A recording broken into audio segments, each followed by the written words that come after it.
And the rest of the people need to be vindicated from it.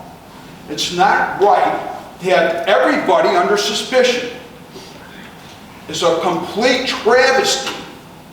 And I know all the people up here, I know, and I wouldn't accuse anybody of anything. But somebody did something, whether it's an employee or somebody at the board. We got to get to the bottom of it. You know, and I haven't did anything like call the Attorney General's office or none of that stuff yet. But there'll be a point that if you guys don't take action yourself, that I start doing some things, because I don't want nobody punished for something they didn't do.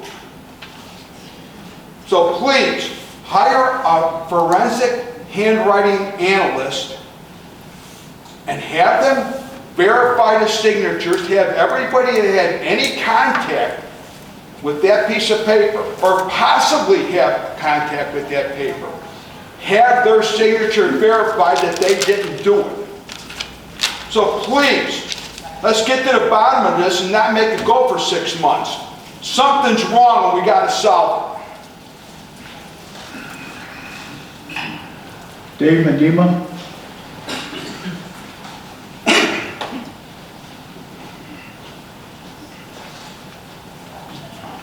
Good evening, Mr. Mayor, Board of Trustees. My name is Dave Medema. I work for Homer Township Road District. I've lived in this area since I was 13 years old. I got some 46 years out here. I've worked for the Homer Township Road District for 21 years. I was here in the beginning of Homer Glen when I was born, and I've attended these fests that since before when they were just a little event up in the park. And they were just a little event up in the park and a parade on Saturday, and it turned into this big fest that you see today. I've been to every fest. I've worked every fest. This last fest, I have to admit, was bar none the best yet.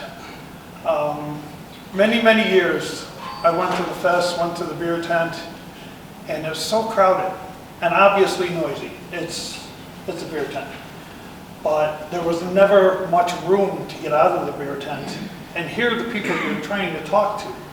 And this last event, evidently the fences were taken down and people were able to move out to the outer area, and I seen families with their kids putting blankets on the ground and just having a good time. And I just wanted to commend you on a job well done with that area. So many times I've gone to the fest and it's like this, you know, you're trying to talk to people, people are bumping you, you're spilling your beer because it's crowded because you're in a smaller area. And I just wanted to come and make comment and compliment every one of you on the job well done with the fest this year. It was really nice, and I hope that this sets a precedent for future fests. Thank you. Thank you, Dave.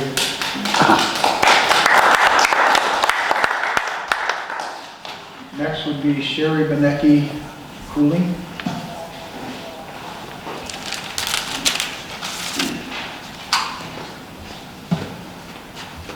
Hi everyone, I'm just going to stick to my notes so I don't get off track. I'm here this evening to speak specifically about Trustee Consolino. This is brought before the board as a whole since Trustee Consolino often publicly refers to her role as trustee. This makes her words and behavior a reflection of the village board, which is a shame because there are people up there doing real work. Trustee Consolino, if you continue to attack and lie about my personal character and continue to publicly disparage me on social media and in public, I will take appropriate action. Trustee Consolino, if you ever follow myself or my family, including my small children, anywhere and attempt to take video or pictures of us, I will contact the Will County Sheriff's Department. And if you think I don't have receipts and witnesses, you're wrong. Yourself, Mr. Rohde, Angel Shake and her family came to an event to point your cameras at my family at my event. It was so embarrassing. The young waitress that was taking care of us approached me and said, I know those people sitting at the table. I've known them for a really long time and I'm really uncomfortable because they're taking a picture of us every time I'm speaking to you. That's how you're making young women feel. She knows your families and was still uncomfortable. It's a shame. As for your attacks about my campaign for Will County Board, it's you sitting behind the computer spreading a bunch of disinformation instead of doing your job. So how about you get on Facebook and start working for the people of Homer Glen? Because we all see what you're doing, and it's shameful. Try working for the people. You can glare at me all you want. You don't intimidate us. Thank you.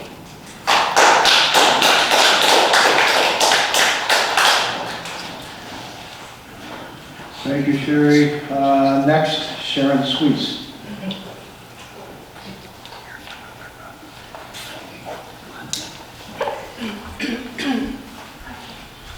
Hello, everyone. In the 21-year history of the village of Homer Glen, there has never been so many experienced, qualified, and dedicated village employees that have quit their staff positions or were deliberately forced out of their jobs. It is unbelievable that 16 staff employees have left. In addition, 2 were recently let go. The major loss of Homer Glen personnel has taken place within approximately a year's time since the village's election in 2021, when newly elected trustees joined the current board trustee to form a majority in order to control the vote on the board. If these board members cannot respect staff and work along with them, then these board members do not deserve to sit in the seats they occupy. The same goes for the manager. Are you letting your vanity and your egos get in the way of doing what's in the best interest of this village and its residents? The people of this village want transparency, respect, and honest government, and elected officials they can trust and respect in return. You are here to serve the public. What is the game plan now? Is it to fill some of those vacated positions with relatives and friends? Is that what's starting to happen? You've created a huge problem for all of us, and the residents want to know in what direction are you taking this village. And just a comment, since Mr. Balich is here, I wish you would please stop spreading misinformation on social media. Thank you, Sharon. Next will be John Walters.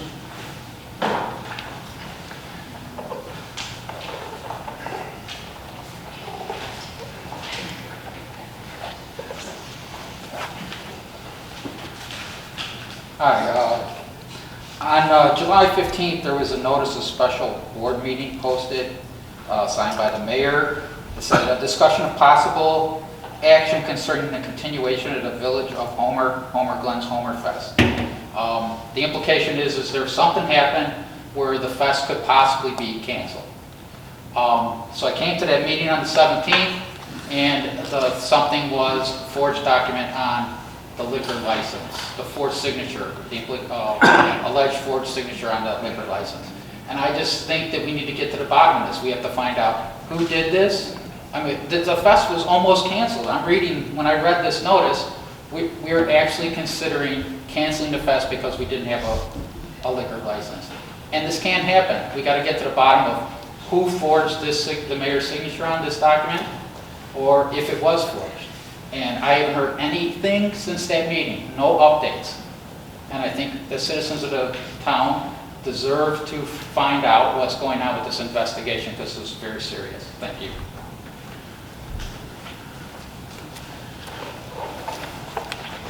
Sadiq Punawala. No comments, just for Thank you. Evelyn Novick. Hi, I'm only going to speak when we talk about the Duncan. Okay, thank you. Michael Bonomo.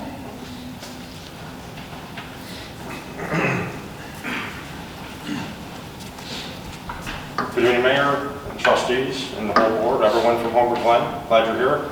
As a lot of people know, I run the pretty much the Homer Township Senior Committee, and every month we run a bingo, a senior bingo, the second Tuesday of every month, and I hold it across the glory.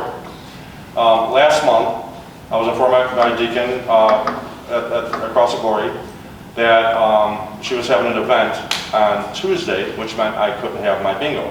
So I'm in front of 65 seniors, and I'm thinking, what can I do? There was offers maybe they could have it at the village hall or any other venue.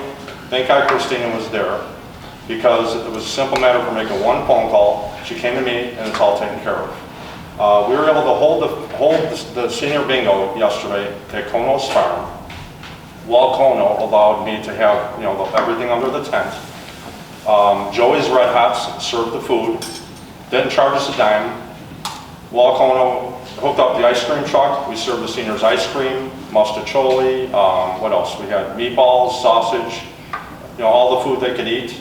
And we had 80 seniors, the most I've ever had since I've been doing this. So we're just starting to get out. It's a great event. And my biggest thing is I want to thank the village and the township for working together, because I have Nicole's mother helps out tremendously. Cindy, she's like a rock star for me. Christine comes out and helps. I mean, it's a great thing that, and Mark Gowan, who's not here, he comes out and helps with his wife. John's niece came by and needed some hours, and she helped out yesterday. But my whole idea is the township and the village, when we work together, we're a better place. And again, kudos to Christina for helping out. Cindy has been to everyone except for one, I think, and it's tremendous. And again, the whole idea of this is that we work together and we're better for it. So I just wanted to say that. Thank you. Thank you, Mike.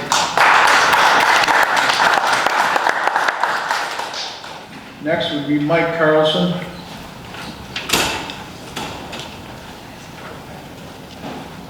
Good evening, everybody. I'm Mike Carlson, Homer Glen resident. Thanks for everybody coming.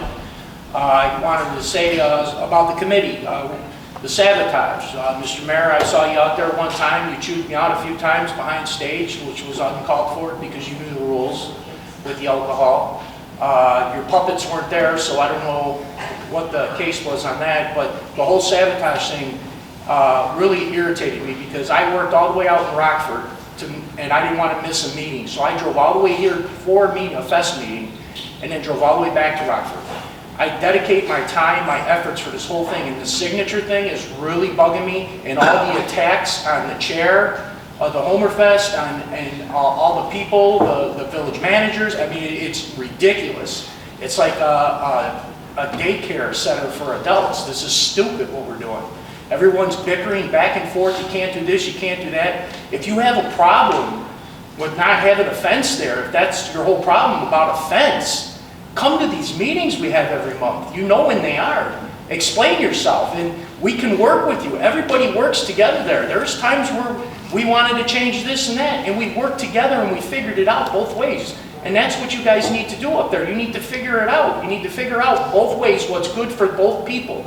Not fighting or getting up in the middle of a meeting and leaving. You're the mayor, for Christ's sakes, of this town. You shouldn't stand up and walk out. You should fight with your gloves on. But you just let me down. I was a big supporter, a big voter for you. And this whole fest thing, it was a sabotage. It was almost canceled. If that was canceled, the ability awareness, they wouldn't have had the money they made. I went out with a freaking basket, and I was out there getting money, dumping money on the table for them. And they succeeded way past their goal. If that was canceled, I would have been so upset. Because I work with handicapped kids. I work for the SSRA, Special Olympics. I help out kids in wheelchairs.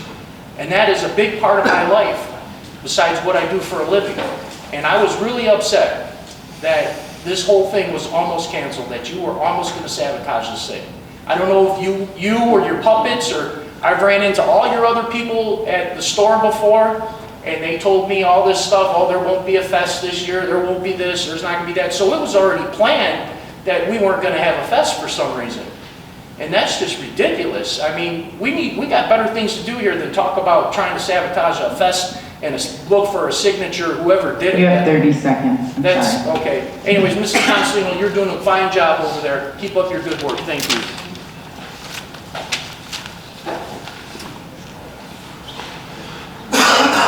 Jay Rhodey. Trustees, Mayor. I've been part of this community since 1987, and I've gone to, since you guys have been having Homerfest, I've gone to a majority of them, but I never realized what it took to put something like this together. I know it grows every year. You know, I don't know if everyone in the crowd has ever, I've never been there for a setup. Mr. Fialco, Trustee Fialco asked me to do a couple of things because I'm an electrician by trade.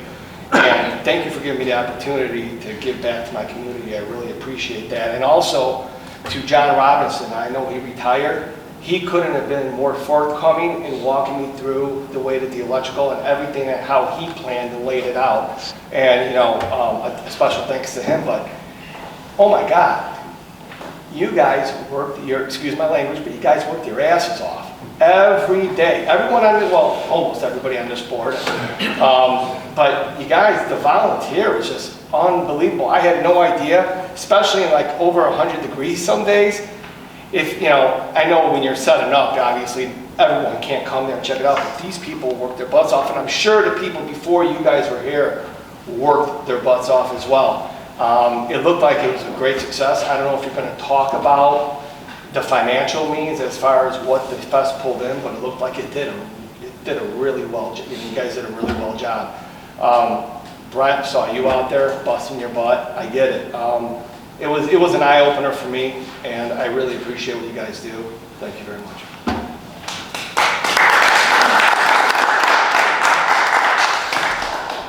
Next one would be Sandra. I'm not sure the last name. Yes, I'm just here for the docket. Okay, thank you. All right, that's it for public comment.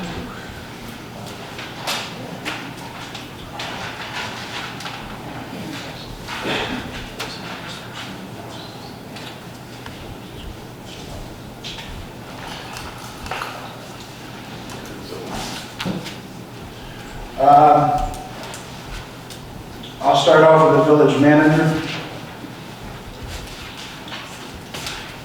Okay.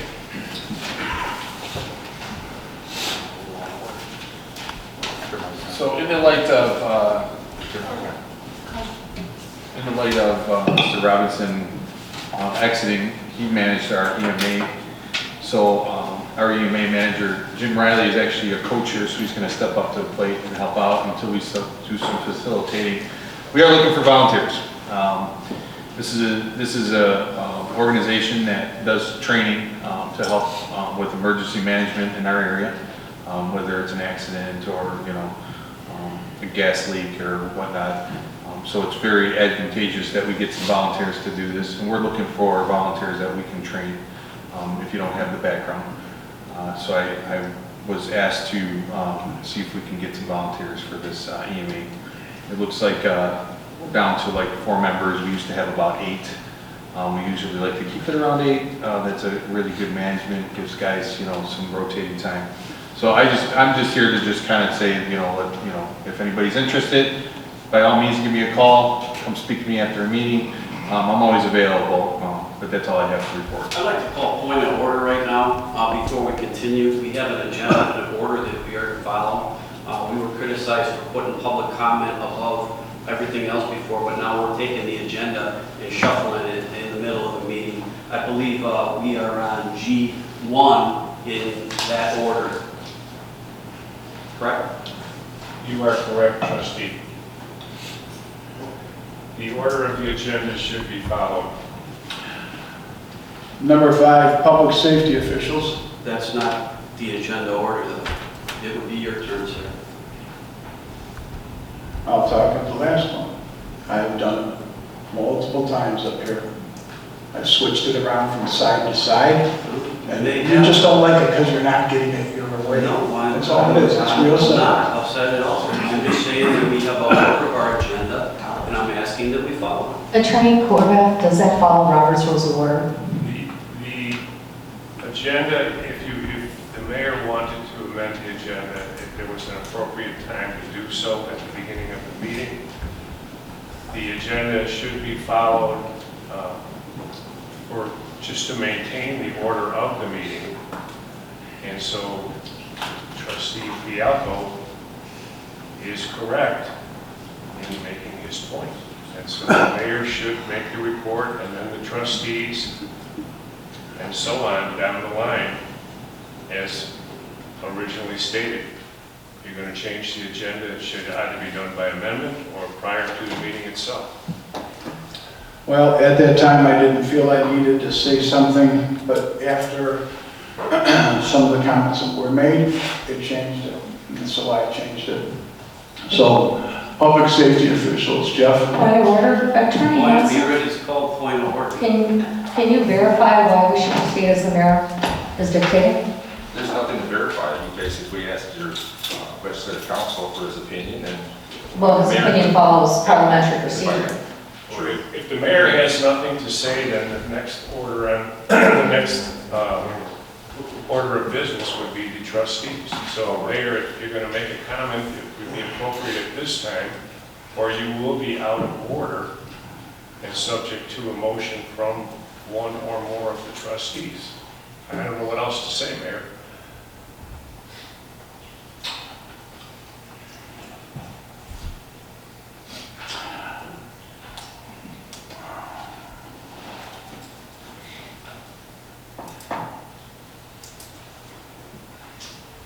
Well, we'll go to the trustees. You are to understand that. It's number one, not number two. I know that pretty good. I just want to make it perfectly clear and make sure that we're on the same page here. So then the trustees would be in order at this point in time. I want to make sure, Mayor, you're giving up your opportunity to speak at this time in the role and the order that we have on our reports and communication.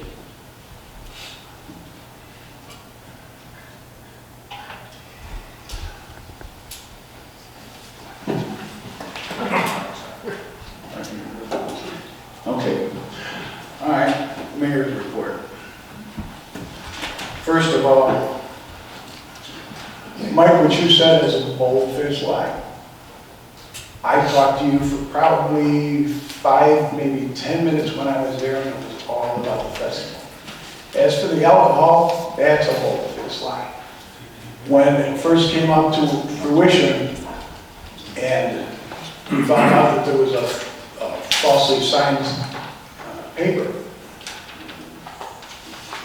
Trustee Fialco said that we're not going to have we won't have a liquor license. We won't have a liquor license. I told him, you will have a liquor license. Don't worry.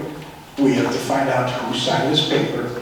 But in the meantime, I'll make it good on the liquor. So did at any time, were you not able to serve anyone alcohol? No, they could serve alcohol the whole time. I didn't stop anything. You guys are just trying to make this my fault, which it isn't. Someone signed a piece of paper.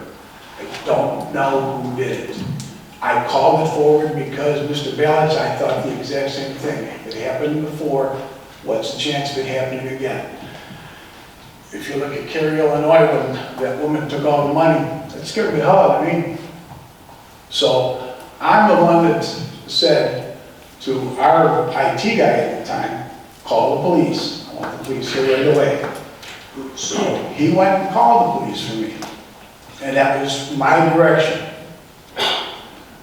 After that, I said, I want some information of who can help us out with finding out who did this. And the process is started. We have it with Will County right now. I haven't gotten an answer from Will County yet. I've called a bunch of times. I have not gotten one. I'm going to talk to Jeff tonight after the meeting and find out where they are with it. But I'm doing everything that I possibly can to make sure that this never happens again. It shouldn't happen in the first place, but it did. Who did it? I don't know. And I never came out saying I think it's this person or this person. I don't know. I didn't see it until I saw the signature. It's not mine. So, you can say whatever you want to say here. All you're going to do is tell lies. I have no reason to lie about anything. I know what happened. Just don't know who caused it. And as for the show, it was pretty good. There were some times it wasn't so good. I mean, when I've got residents coming to me and I have people that work here come to me because of things that happened from some people here. I just figured let them work it out. If they want to prosecute, prosecute. If you don't want to, don't. So all the stuff that you, Mike, had said, you should be ashamed of yourself. The only thing I remember about that day was talking to you about something else that happened. Never did anything about that. Behind stage about the building. I never got behind that stage at all. You carried a bunch of them in your hand because you ran out of them. So now you Behind stage where they had all the beer that they were stealing from the trucks. That's very right. That's real correct. We did go back there to get the beer. So, you know, you're just trying to make things up here. And you have to admit, how many cases did we take back out of it? And we were told by a gentleman that lived here in Homer Glen that he saw at least 13 to 18 cases gone, because he said sometimes when they turned, I couldn't tell if there was 1 or 2 cases with them. That's why I wanted the gates set up with the fencing, so we didn't have issues like that. We never had issues before this year. And I'm not blaming it on him. When the bear was dropped off, we all had 3 people who had keys to open and close it. There were no keys to open and close anything on this one. So they had both of them. So they were going inside one truck, and then they'd go inside of another truck. They'd bring some beer behind it where we were serving it. So I've done everything that I'm supposed to. And if I haven't, you tell me what I missed. Honestly. We didn't lose any beer. All that beer that came from that truck went into that cooler, and that's where it was at. And that was for the bands that were drinking it. Christine, you gonna comment on it? I prefer not to. However, there were the night of the Ability Awareness Committee, there were some residents who did state that cases were coming off the truck and going behind the truck. We did find some cases that were empty along the side of the beer truck. Yeah, that had nothing to do with me. That was I do not. We're not saying it had anything to do with you. It was handled that night. There was a discussion that was handled, or discussion that had taken place. I don't know the outcome. I believe it's still being looked into. There were sayings that not anybody from our staff, it was other people that were doing this. But then there was also maybe some confusion on where it was going or what they were doing with it. So yes, that is, Mayor Yukich is correct. I know that one thing I told the bar that was with the company, that I needed 3 cases of beer, and I gave them the names of them, if you can bring them behind the scenes. I'm not here to with all due respect, Mr. Carlson, I'm not here to discuss this. I just wanted to clarify what happened then. Okay. Is this something maybe that we could just discuss it with us? Thank you. And then the last thing on it is we caught kids back there that were going through the cars. That's when we found out where the beer was. So, you know, I know this is the first time they're trying to get the festival done. I told them last year, it's a big job. If you want it, it's all on you. So, I haven't told anything that's not true. I haven't done anything that I'm ashamed of. And I know I helped out. So with that, we'll go to the trustees. We'll start off with Trustee Consolino. Hey, everybody. All right. I would like to take the time to congratulate Trustee Fialco and thank him for spearheading and producing a very successful Homerfest this year. Trustee Fialco was assisted by fellow trustees Asmino, Trustee Reinders, and I want to say a special thank you to Trustee Laha and her Special Awareness Committee as well. However, I think the biggest thank you of all should go to our village manager, Carmen Morello, and our village staff, who went above and beyond the call of duty, alongside all of our amazing, selfless volunteers. Homerfest could not happen or succeed without all of you and your efforts, so thank you. During this week's Environment Committee, Trustee Pasmino and I had a very informative presentation that was brought to us by the Will County Cares, which is Citizens Against Ruining the Environment. More information regarding this organization can be found at their website, willcountycare.org. Public safety meeting will be held in August, where we will again be updating the village ordinance on ATVs. Any public input or questions regarding this ordinance can be emailed to me directly at jconsolino@homerglenil.org. I would also like to add that the Homer Glen Junior Women's Club is having their annual garden walk this Saturday, the 16th, from 9:30 a.m. to 1:30 p.m.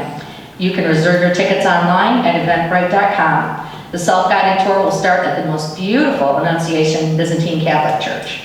And on a very personal note, I respectfully request that Clerk Christina Netchke-Troike speak during her clerk report to her knowledge of the American Legion Hall at Marion Village and her request for everyone's support to help and assist them. Thank you. Thank you. Trustee La. Okay, I would like to echo congratulations, Dan, and the whole Fest committee.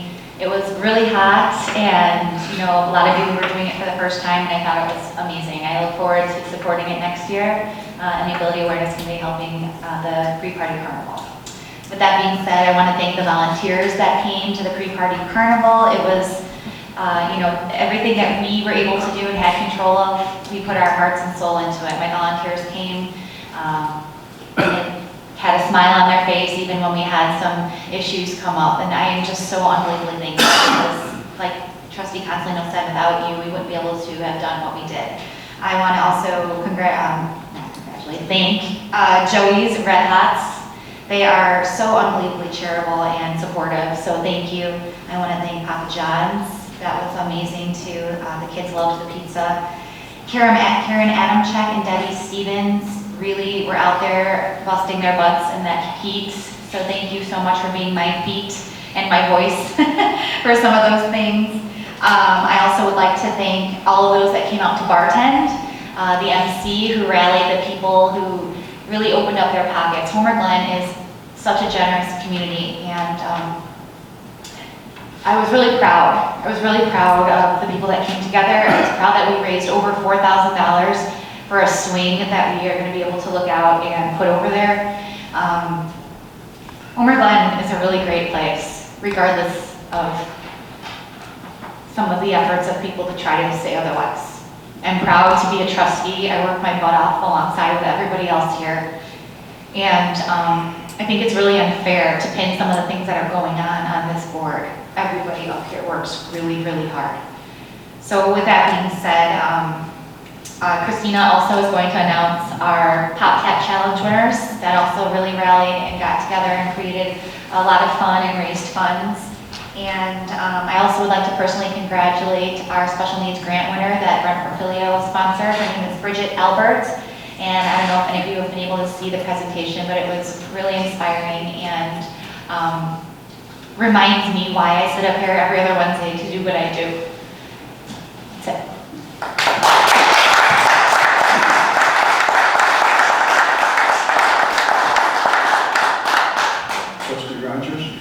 I think I'm echoing your sentiments. I saw I know the hundreds of hours that go into planning the fest, and it is hard. It's very hard work, very, very hard work. I think I counted last year 100 hours out there. It's a lot of work, and it's just amazing that people can come together and volunteer and go for it when they have the opportunity to do that. And again, it's the community coming together, and I think that every year people come and see that we need volunteers. It hopefully, initiates some people to just, even if it's just 2 hours collecting tickets or whatever the case may be, that it is important to do. I unfortunately wasn't able to go for the first time in many, many years, but I appreciate all of the efforts that everyone else put in. That's all I have. Thank you. Trustee Pasmino. Thank you, sir.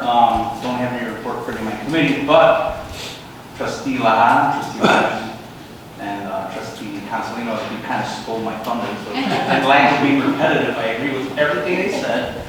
But I do want to give a special kudos to the village manager, Mr. Morella. You and I put out a lot of tie this together. You know, it's the little things that are unmentioned, I think, that are really important, because it's, you know, if once you connect the dots on all those, that's what makes everything kind of go around. And I think that everybody that participated made that happen. The village staff was very instrumental in the success of this carnival, the public works, the parks crew, the township,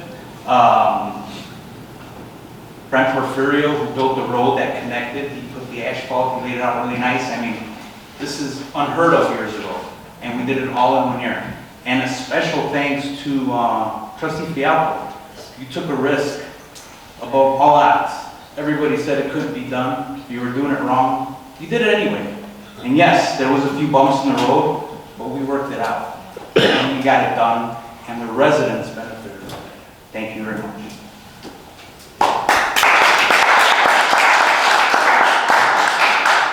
Trustee Renders? Thank you, Mayor.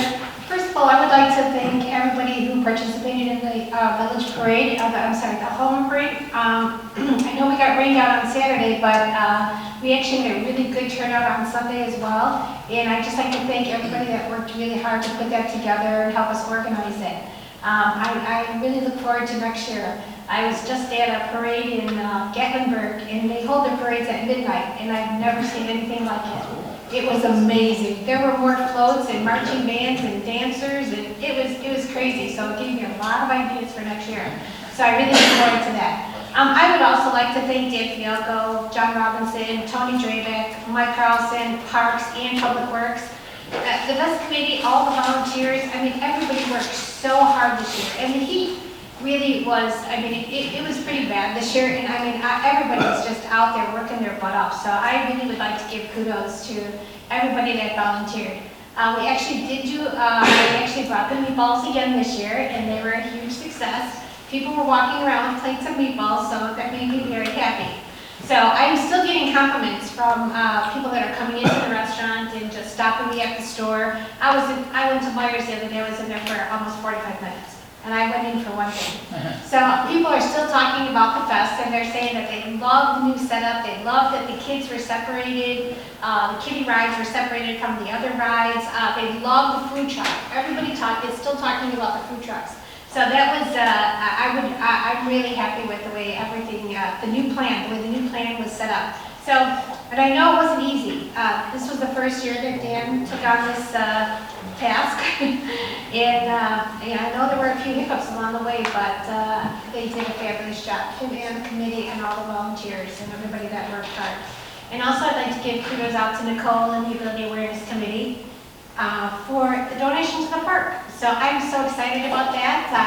I actually made a donation myself because I wanted to make sure they made their goal. So the swing is ordered, and all the rest of the equipment for the park is ordered. So hopefully, hopefully before the winter, we'll be able to get that. This Monday we had a very productive CED meeting. We welcomed our newest members, Trustee Esmino and Marcy Cuevas. We're very happy to have them on the committee. Jamie started out the committee with talking a little bit about our strategic marketing for the village and what type of businesses we'd like to see come to the village, or businesses we'd like to attract. She shared some results from us from the National Citizen Survey that was done proposing random questions to residents on what they would like to see in their village. And of course, the #1 topic was restaurants. So I knew that was going to be it. But that actually opened up a discussion for us to bring back to the table our discussion on the town center or downtown area, which it was a very exciting and very engaging conversation. And I was very happy because that was the first time in a long time we had a lot of things to talk about at CED. So we also talked about our sign for the front of the village hall. We agreed that we need to keep it cohesive with the rest of the signs in the village, so we will be mirroring the sign of the gateway sign. So, and with that, that's it, my report.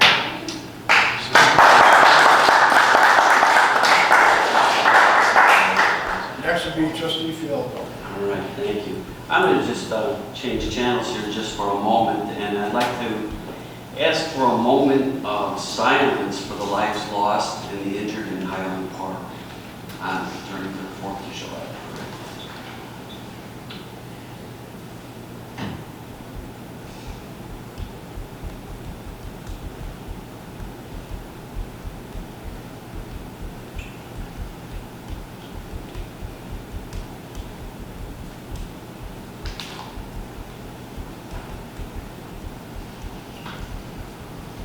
Thank you. All right. I'd like to say there's so many people to thank. When it comes to the fest, we are not professional fest organizers where we do this all the time. So between all the volunteers and the people that come together collectively over the 1-year period of time that it takes to put all the facets together for the fest, and how long it takes and the hours that are taken before we get to the day or the week, the 4 days of the fest, is just amazing. And this was the first year that anybody really took over for Mike DeVivo, who kind of handled that all the way from the beginning. He was like the godfather of the fest. And then along with that, Debbie Stevens was, I call her the godmother of the fest because she had been with the fest the longest. So what I'd like to say is, and I put this out on Facebook, I don't usually go out on Facebook too often, but I did say a great big thank you to all the organization sponsors and office staff that volunteered. None of our record-breaking success would have been possible without the Homer Glen Fest Committee Dream Team and all of the volunteers who worked so hard and tirelessly with the dedication to details and excellence throughout the year. So thank you for everyone who came out to the fest for Homer Fest 2022. To cover a couple things though, just as far as financially, it's looking very good. We look like we made approximately $53,000 for this fest. And as far as I know, that broke records compared to any other year previous. But we usually don't have solid numbers from what I remember till about September. So as the numbers trickle in with the checks and we have the checks and balances, what we have to refund, what we have refunds coming back to us, those numbers probably won't be in solid numbers till about September. I also want to say thank you very much to Joey's Red Hot and Papa Joe's for the ability awareness part of the fest, which was on Friday from 2 to 4, I believe. So thank you very much to them for their generosity and providing the food to all the ability awareness families. In addition to that, we had another great part of the fest that took place where the organizations that participated in the fest, one being the Village Special Awareness Committee, Nicola Ha, thank you, and also CARES charity organization, Christine Troki. The numbers that came in were a total of $3,245.20, which I understand will more than cover the cost of the handicap swing for the park. So thank you everybody for that. The list of our sponsors is endless. I could name all of them and read the list off, but I believe we had 34 sponsors. Mark Gowan and John Walters were instrumental in bringing in those additional sponsors. We were a little low on sponsors when we first got started, but those guys took their time and started working with the local businesses and brought on several businesses that hadn't originally been on there. So thank you guys for that. There was a comment made early on though about our police staff and that there were only going to be 4 people. I want to give you the numbers. These are the numbers I have just so everybody knows. On June 23rd, that Thursday, June 23rd, we had 17 police officers on staff. On Friday, June 24th, we had 23. On Saturday, June 25th, we had 19. And on Sunday, June 26th, we had 33. Now, I believe that is more than enough to handle anything that would happen at Homerfest. And I thank you, Lieutenant Taylor, for running that with precision. That was run very well. Thank you. I can't thank you enough for all the hard work that you guys did.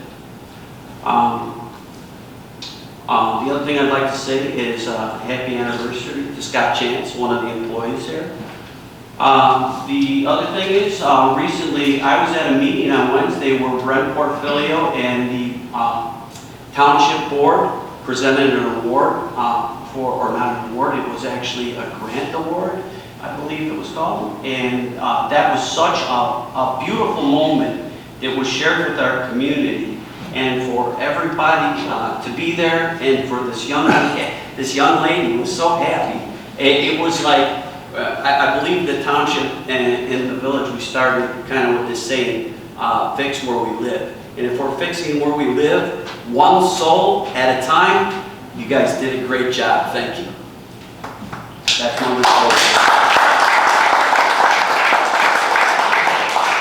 Mayor, do you mind if I mention 3 people really quick that we kind of left out? I think. Well, the reason I didn't mention anybody's name is because I didn't want to leave anybody out. I didn't think people were instrumental, so I'll take the grenade. Okay. Mike Carlson, you made that festival. You were the MC. You took everybody up. You took them down. You brought them all over like a roller coaster. And to me, that's probably one of the most important parts of a festival. Absolutely. Tony Grayback, who was in charge of the alcohol, he was there from open to close. That man worked so hard. Thank you, Tony. And Jay Rohde, who helped us out with a lot of the electrical. He worked side by side with John Robinson, just in case anything went wrong. Thank you, sir. We appreciate everything. Mayor, I have permission to clarify. I'm sorry, I thanked Papa John's. I meant to say Papa Joe's. Very sorry. Thank you for... No, that's me. That Papa Joe's from Lockport and Orland Park on LaGrange? That's the one. That's the one. Thank you. Thank you. Okay, next will be consent agenda. Mayor. Christine? Thank you, Mayor. I do have quite a few to report on. Trustee Fialko, you had mentioned the township meeting the other day. Yes, you are 100% correct. The woman who won the grant, Bridget, it was truly an amazing moment. She actually asked to stand out of her wheelchair with her parents' support to stand up and give Mr. Portfolio a hug, which really brought everybody in the room to tears. It was truly magical, and what Mr. Portfolio did was truly nothing less than amazing for that woman. So he definitely deserves kudos for that.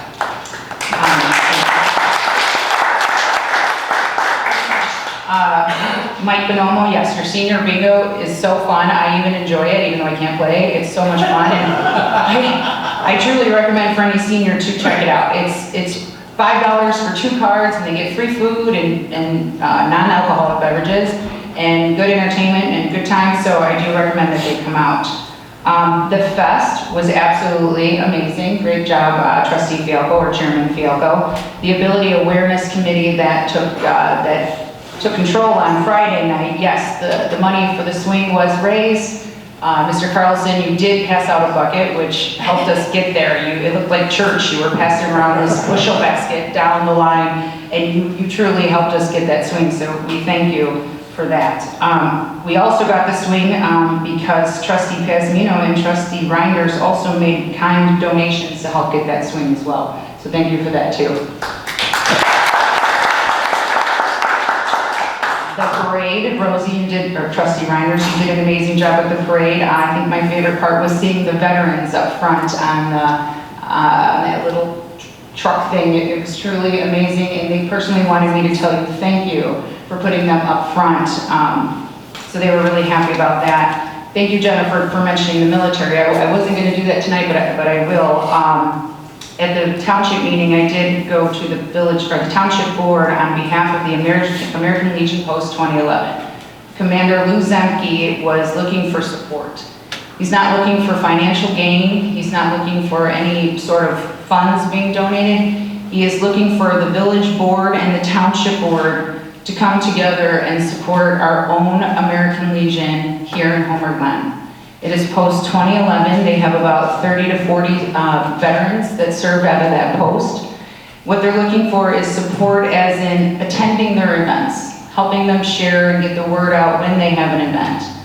They would love to see all of you guys there and supporting them. It truly means the world to them, and I believe Mr. Zemke is going to come to the next board meeting to touch base on that.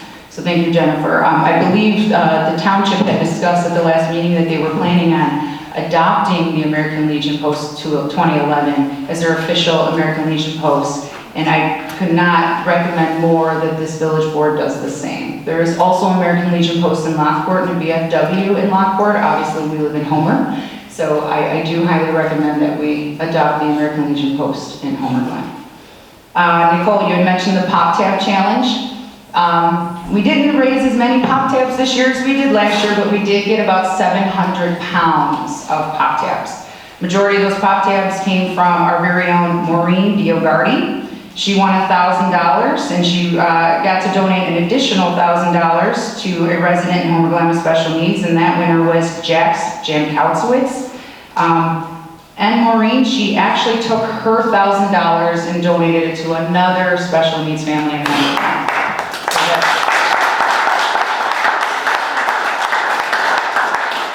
So she did a really amazing job. And the second place winner was the Duzan family, who won a $500 Chesson gift card, which the Duzan family donated the second $500 Chesson gift card to the Ability Awareness Committee to use for another family as well.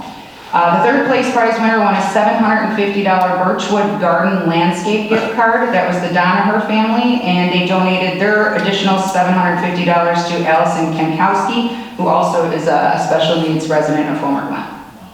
So those people are truly, truly amazing. Nicole had asked me, she mouths to me to thank a few people that she had forgot. She wanted to thank Mr. Brent Woods for getting the Botanical Garden passes and the Brookfield Zoo passes to give to every single special needs family that came to the fest.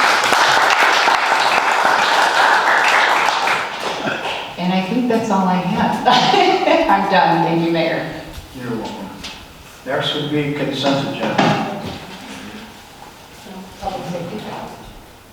I already has public safety, so, all right. We'll go over them, see, I did do out of order.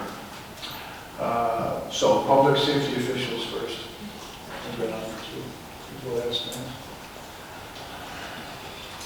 Thank you, Mr. Mayor. I spoke to the lead detective on the forgery investigation yesterday. She and her co-detectives are still vigorously pursuing it. It's a priority for them. I cannot comment because it is open, but I can assure you they are doing everything possible to get to a resolution of this. I want to thank Auxiliary Lieutenant Mike Gamperl for helping us at Homerfest. We can't do the parade or Homerfest without the auxiliaries, so I want to thank him. He did a great job. During Homerfest, we had a carnival employee collapse and nearly die, and Sergeant Patrick Jones and Deputy Jesse Espinoza responded and performed life-saving measures until Homer Township Fire Department took over, and he is alive. So they'll be getting life-saving awards. I just want to commend them publicly. That same weekend, we had a domestic disturbance not at the fest, where Deputy Jake Populorum apprehended somebody who was stabbed, 2 people, apprehended them and put a tourniquet on the victim and saved his life. So we had a busy weekend. So I just wanted to commend Sergeant Jones, Deputy Espinoza, and Deputy Populorum publicly for saving lives.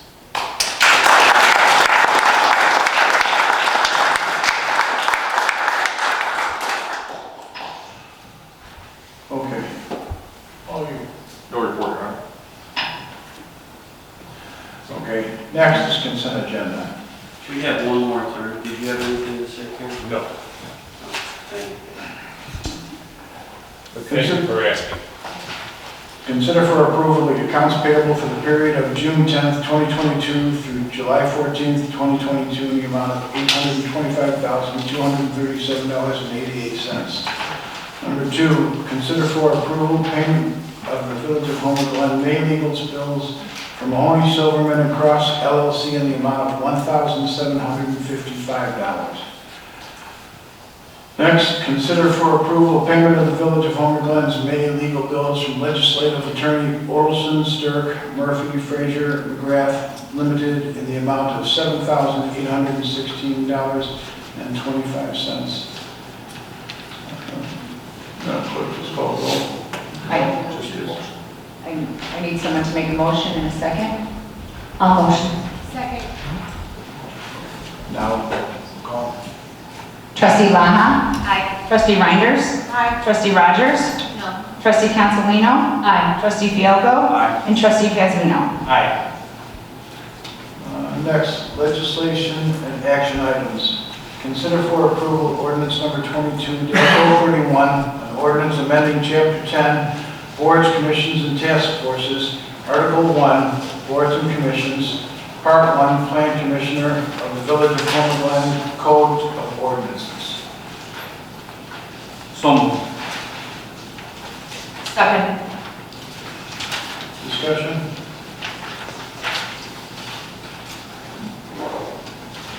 Okay, number 2. We need to call roll. Trustee Rogers? Aye. Trustee Pazmino? Aye. Trustee Laha? Aye. Trustee Fielko? Aye. Trustee Consolino? Aye. And Trustee Reinders? Aye. Motion carries. Number 2, consider for approval the mayor's appointment of Brian Kozar to serve as the planning commissioner for the Village of Homer Glen, which is a 3-year term.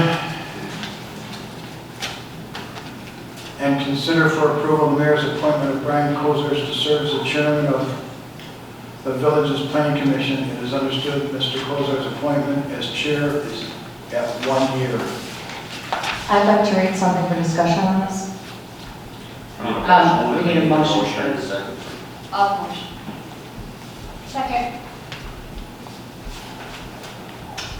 I'm not quite sure why this is being brought before the board again tonight.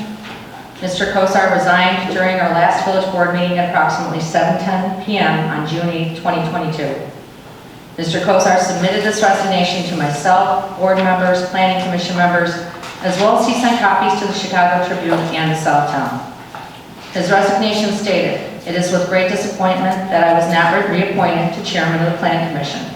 It is evident that Mr. Fialko and others do not feel that I am capable to represent the Village of Homer Glen in the capacity that is necessary under the current Board of Trustees. With that, I offer my resignation from the Plan Commission to allow someone more capable to fill this role. Thank you for the opportunity to represent my community of Homer Glen for the last 5 years on the Plan Commission and as a resident since 1998. Signed, Brian Kozar." I responded to Mr. Kozar and I thanked him for donating years of service to our community and for doing his civic duty for our village and for our residents. I wished him all the best in his future endeavors. I was informed that the mayor placed this appointment back on the agenda tonight. I don't understand it, and I still do not support it. I think that Mr. Kozar's resignation is pretty clear. Therefore, my decision has not changed since the June 8th meeting. Since Mr. Kozar's resignation, we have had a handful of qualified and desirable candidates who submitted applications to join the Planning Commission. I believe it is in the village's best interest to choose from these candidates to fill the vacant positions with the Planning Commission. I would also like to recommend that the mayor choose from the current seasoned members on the commission for an appointment for chairman, not Mr. Kozar. Our residents need people who want to volunteer and participate on their behalf. They do not want people who are politicking or who are looking to argue with our elected officials, and I agree with this. It's time to work together and be more productive. Thank you. In addition to that, I'd like to add, my name was mentioned in his email, and if you go back to the video from the last meeting, I had said there that I hoped that we could appoint both of the nominees, Mr. Rhodey and Mr. Kozar. So I don't know where he got confused, but with that said, that evening I wrote an email to Brian. And I said, "Good evening, Brian. I think you've been given incorrect information as to what took place at the village board meeting tonight. I was looking for you, although I did not see you there. Please give me a call when you have a peaceful moment tomorrow around 10 o'clock a.m. if that's okay, so we can talk like two residents that care deeply about our community and its continued success." Crickets. I never heard from him. I never got a call back. I never got a text, nothing. No response. And the way I understand it, the way he also put in with the newspaper, the Chicago Tribune or the Southtown, or Michelle Mullins, however it went across, it was publicly put out there, and he pretty much made his stance that he did not want anything to do with it any longer.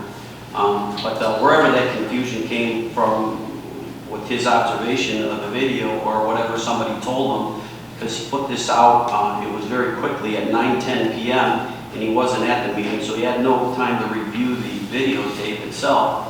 And I don't want to pick this apart. There's a list of things that took place under his direction that I don't want to go into unless I had to. But I am with you, Trustee Castellino. He took a stance. He made an announcement publicly to a newspaper, and therefore I think we've accepted his resignation, and so is the Chicago Tribune. With that said, that is my comment. Yeah, I was confused by seeing this on the agenda. I too received the resignation letter. I responded and thanked him for his service to Homer Glen. I'm always extremely supportive of any residents that want to volunteer. I know it's a lot of time and effort, especially for the planning commission. It's extremely important. I feel weird voting for this if this is not something he wants to do. I've not heard otherwise from him personally that he would like to be reconsidered. And I don't know if he's here, so I feel like I'm not sure who is, I personally, think he does a good job on the planning commission. My point is, I haven't spoken to him personally to know that this is what he wants, and I don't think he's here for public comment or anything. So, right. So the only thing we're left with is his email that he resigned, right? When he sent to the Chicago Tribune. Right, and I received it. And I have not received any correspondence stating otherwise. I talked to Brian. Brian said that he would love to come back. The reason he did what he did is when we had it on Zoom, and talking about what was going to happen, and then nothing happened. They just avoided it. I want to know why. And they took it off when it came to it, we tabled it over, they just eliminated it, they never said anything on it. So we had to come to him. And I understand that, I understand what you're saying, but without his word and him telling us that, I feel that either this needs to be tabled so we can have those discussions, or, I don't want to appoint someone that doesn't want to be serving our community. Oh, you are here. Okay, thank you. I didn't see your name on public comment. I didn't need to do public comment. I was asked by mayor and staff to be considered. Okay. Again, if the trustees would vote for me to continue on the plan commission and continue as a chairman. The reason I resigned was that a motion was made for my reappointment. There was no second, and the motion died. So that spoke that the trustees that were there, the majority vote that was there at that committee, didn't want me in a commission status representing our village. So I'm here because I was asked, would I be considered, would I reconsider, rescind my resignation, and help represent this village as a professional. So I'm here again to answer any questions. Is there a reason why you didn't respond to my email? I didn't feel it was appropriate to respond to your email just because it was evident that the vote was of non-confidence, that there was no second of your trustees. You're correct, you did not vote, I did not get seconded, and so it was stated that the majority of the trustees who are here didn't want me as chairman of the Plan Commission today. Mr. Kozar, nobody said anything negative about you. Oh, it was said that this was political. No, what I said on my end, because I had to call in, was that I felt that the mayor was politicking, and that was in reference to... No, in the video, it was stated that me personally and my plan commission were acting political. I'm going to read the email that was right before the one that you read. And this was sent Sunday, June 5th to the mayor, to Melissa, and to the village manager. I said, good afternoon. I saw that on the agenda was an appointment for a new plan commission member. It has been past practice for the chairman of the chairman and the vice chairman to have the ability to interview potential candidates. This was not the case for this appointment. Additionally, it was brought to my attention by 3 separate Homer Glen community leaders that this individual, who has made negative videos or statements of individuals who have spoken at various public meetings or hearings. I have not seen these videos, but if this can be substantiated, I am uncertain if this individual may be the best representative for Homer Glen. And so what it was is I was reached out, as were other members of the Plan Commission, of the appointment of another individual that was not necessarily the best representative of Homer Glen. I received, after the appointment, a list of the resumes hand-delivered by the mayor, because he had just received them. And I talked about it with my vice chair, that there are more qualified people to fill the vacant role left by the commissioner that stepped down last year. So that being said, I'd be glad to serve as on the Plan Commission and as chairman if this board would like that. So I submit to you the ability to make a motion and to second and then vote for me to remain chairman of the Plan Commission. On July 2021, you were quick to come to the podium and be very critical that time, I remember. And with some of the statements you made, you gave numbers. And then right after that, actually the township's, road district township supervisor had to come back and actually correct your numbers and your statements that you made. Do you remember that, sir? I do, and it was based on Homer Township's current posting of the tax saving that we as Homer Glen residents. All right, but your job is to pay attention to details, Yes, right? and so, Point of point of order. He's got the floor. No, he doesn't have the floor. I'm having a conversation, and that's the way it's going to go. He did. Go ahead, Glenn. He did. So, to your response about detail, the only information I had was what was posted by the public on the Homer Township's website.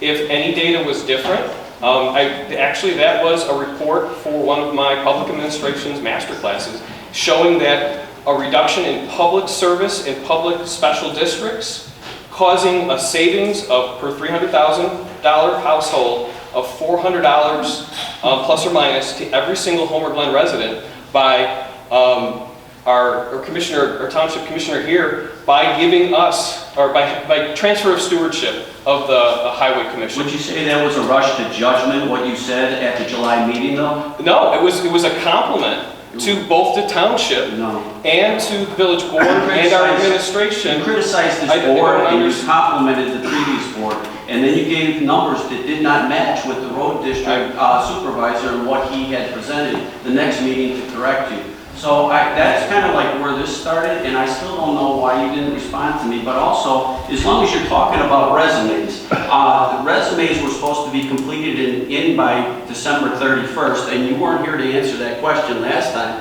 So maybe you could help us out where you were at with that. Because as far as I know, there were several resumes that were put in. I don't know if you were holding them, but if you were holding them, that wasn't right to do either. Because there was a deadline and a certain amount of resumes came in, the way I've been told, and that was not carried on. You did not follow through with that, with the resumes that were submitted on the 31st. Maybe you could explain why that was done? Sure. As a resident and as a volunteer, we have nothing to do with the resume process. Everything gets submitted to staff, and then once the mayor receives the resumes, he submits them to our team to review. And then we interview the last several that have come across. Even before I was chairman, they interview the different individuals and they make a recommendation to the mayor, and the mayor makes an appointment. And previous to that, though, Jay Rohde, you did right that he made some videos, some parodies that were, he was actually attacked out there, and he did a parody video. I don't know if you watched it. It was like a comedy in response to something that was done to him and his family. But you were quick to judge him also. And instead of sitting down with him, before you sent your email, did you actually sit down with the man, get to know him, talk with him, and see for yourself instead of listening to rumors and emails as to what took place? Or did you rush to judgment on that also? No, my goal was just to respond to the best interest of Homer Glen. My question was, did you talk to him? I didn't even know who he was. Exactly. So I just received comments from several members up here and from the public who said they had concerns. I know, that's what I said, but I'm saying, did you, as an individual, take the time to get to know the man, and listen to what he had to say before you rushed to judgment. All I said was I made a recommendation that if these videos were substantiated, that he might not be the best representative for Homer Glen. That's all I said. So I you read you didn't my talk, exact so you email. didn't talk to him? Trustee Fielko, please let him answer the question. No, he did answer the question. He And wasn't this is finished. my conversation, not He yours. wasn't I finished feel like talking. this is, This is my conversation, not yours. Point of order, I think we need to calm down and I think we should call the vote. Yeah, let's vote. I agree. Alrighty then. Trustee Rogers? Aye. Trustee Pezmino? No. Trustee Laha? Aye. Trustee Fielko? No. Trustee Cancelino? No. Trustee Reinders? Nope. Well, Thank you for the opportunity to serve this village. Thank you. thank you, Brian.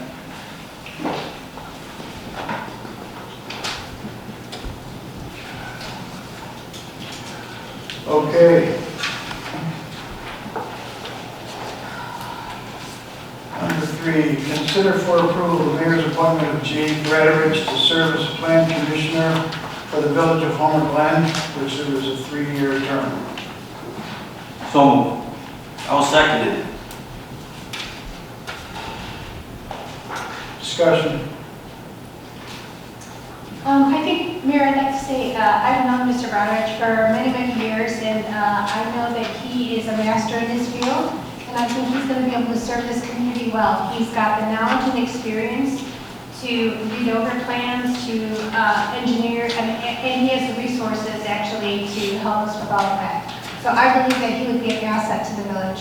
Absolutely. I also believe Mr. Balich has served in the past on the commission, so this is nothing new to him.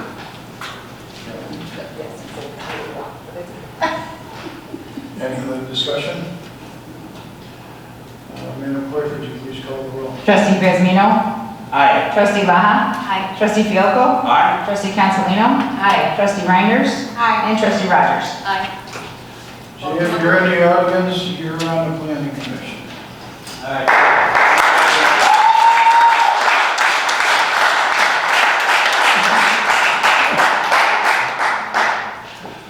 Okay, next. Consider for approval ordinance number 22023, ordinance establishing special service area 22-001, Villas of Old Oak, in the village of Homer Glen, Villas of Old Oak. Number 4. I-4. Yes. I-4. So moved. Second. Discussion? So basically, this is like a special assessment because of the fact that there's a lot of maintenance on open land that the village will be maintaining and not the actual HOA or... If I'm interested, it's a dormant SSA. Yeah. So this is not going to be imposed. The only time that you would need to even issue the tax, if you will, is if the HOA is not doing things it needs to regarding maintenance and upkeep. Typically, it's never really an issue, but just in case it's a backup plan. Correct. Thank you, Council. So I'd like to read that fourth paragraph from there. The approval of establishing ordinance does not levy a tax on the SSA. However, it does establish a maximum levy amount. If revenue is ever needed, further board action would be required. So this is not levying a tax at all on anybody. But thank you for explaining it the rest of the way, Trustee Pazmino. We're good. It's pretty common, we've done these before. I think they're a good tool to have because I know that there's a subdivision newer subdivision that never really took off. And this, they never established an HOA and they have a pond there and they've had some issues there. So it's really important to have that for people, the residents who move here and are living here. It's not it's not up to them to fix the fault of the developer.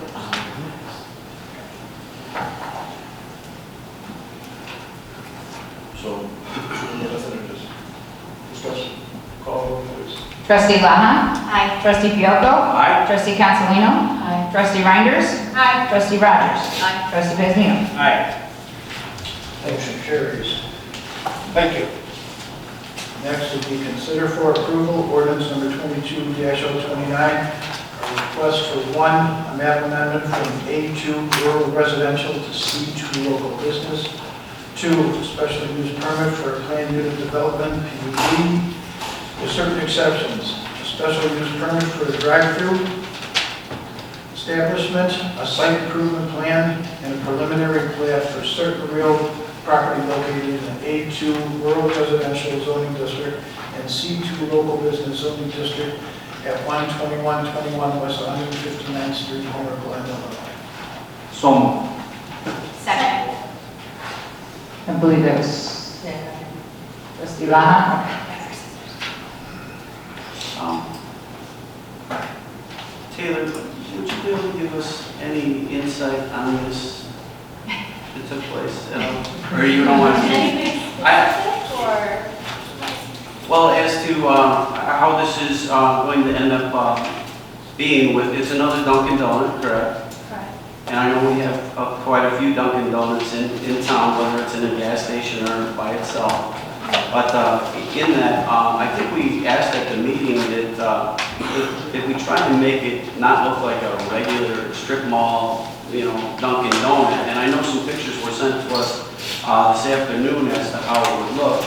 I don't know if the rest of the board had the opportunity to look at those pictures, but that is one of the variance requests, is the exterior material variance on this building. The materials were presented to us back last year.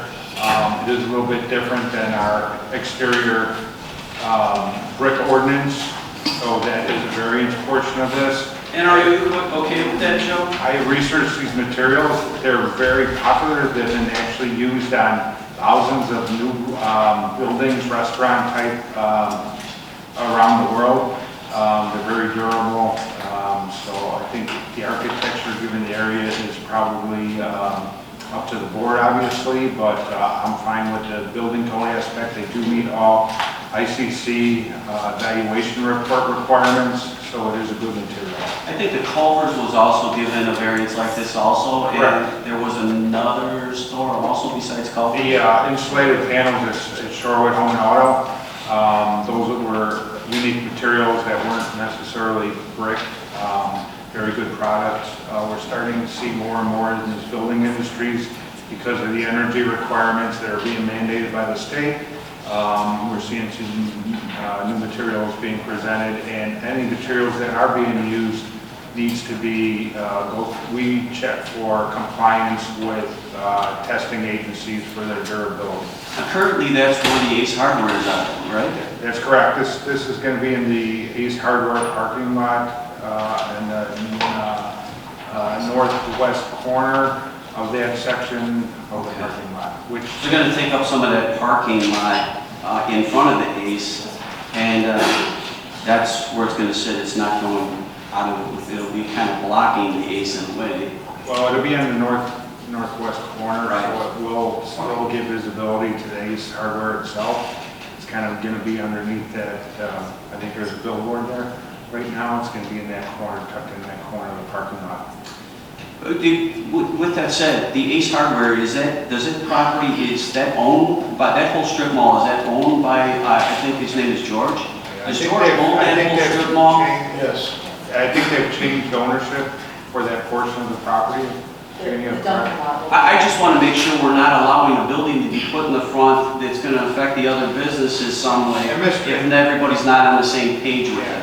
And Mr. Marsh with Ace Hardware is fully supportive of this there. He's worked with them for quite some time to try and get this accomplished. All right, thank you. I spoke with Mr. Morse this morning.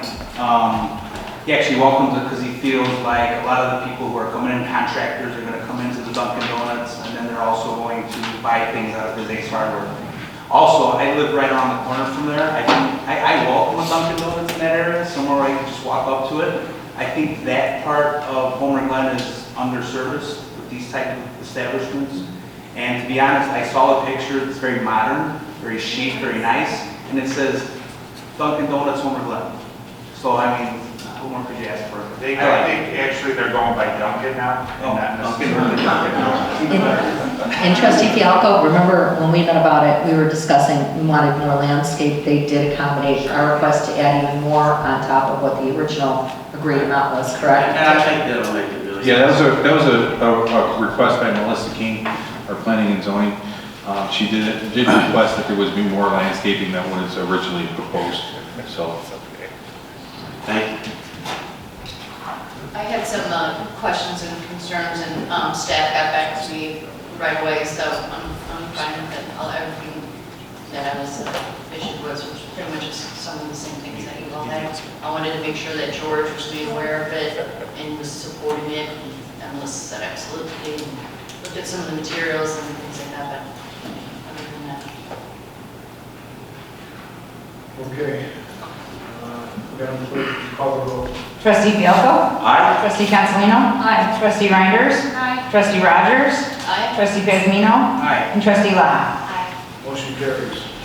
Number 6, consider for approval the proposal from B3 for engineering services to prepare a Phase 2 engineering study for the west extension of the Heroes Trail. So moved. I'll second that. Discussion?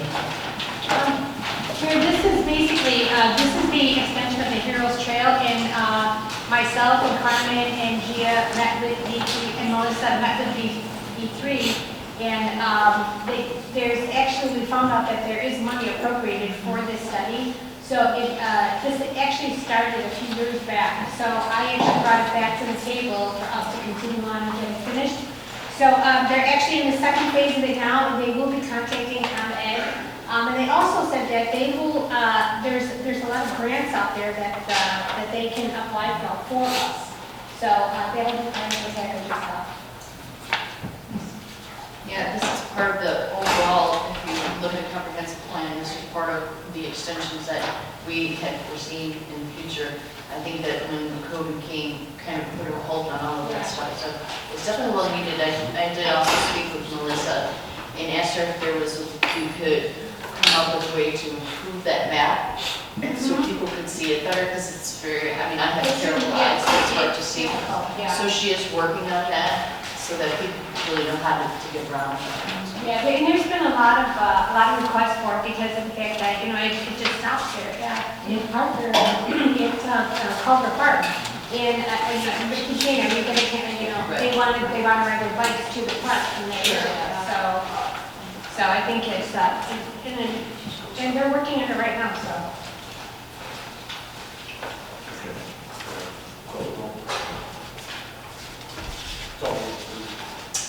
Trustee Consolino? Aye. Trustee Reinders? Aye. Trustee Rogers? Aye. Trustee Pazmino? Aye. Trustee Laha? Aye. And Trustee Fialko? Aye. Motion carries. Number 7 was tabled. Number 8, consider for approval accepting the proposal from the Civic Gov date 6/9/22 to add the business licensing model to our current Civic Plus package. This added module will cost the village $11,000 for the first year, and subsequent renewal would cost $6,300. I'll make that motion. I'll second it. Discussion? Discussion, you know, Carmen, in the process of streamlining things in the office and making things work more efficient, I know you took a lead role in this, and maybe do you have a few words you might want to say about it? Yeah, the staff is looking to accommodate more of our business out there, so we can do some more online applications to get business licenses to facilitate a little bit quicker with getting registration done, and then fees would be paid faster, and it would just be a more seamless process. We looked at several products, but we felt that this was a 5-star product. We right now use a couple platforms that is ran by Civic. We use Civic Plus and Civic Rec. Civic Gov is an entity all on its own, so it'll be a little bit more, but we already are pretty much familiar with it, so we're trying to seamlessly transition that. We'd like to get it up and operated by October so that our business licensors can use it. So that's our goal. So Civic Gov, it's not limited to one item. You can use it for a variety of different things that functions within the village. This isn't going to be just used for one item. The way I understand it, it can be used for several, and in that process, it'll help streamline things. Correct. I like to get more recommendations from staff, but I think we can move into more other applications that we can utilize for this. And in finance, it passed and added in finance. So, matter of fact, it was unanimously. So I'm looking forward. Thank you, Carmen. Carmen, can you maybe touch on some of the things that we discussed today, just so, because that wasn't presented at A&F relative to the two programs having to work together and those costs involved? Yeah, so with a couple questions that Trustee Rogers had, Civic Plus, our first year, the cost is a little high because there's some implementation fees that we would need. And then talking with iWorks, which we previously used now, we're on a year contract with them, and it's pretty much ending pretty quick, and the fees are gonna actually like double.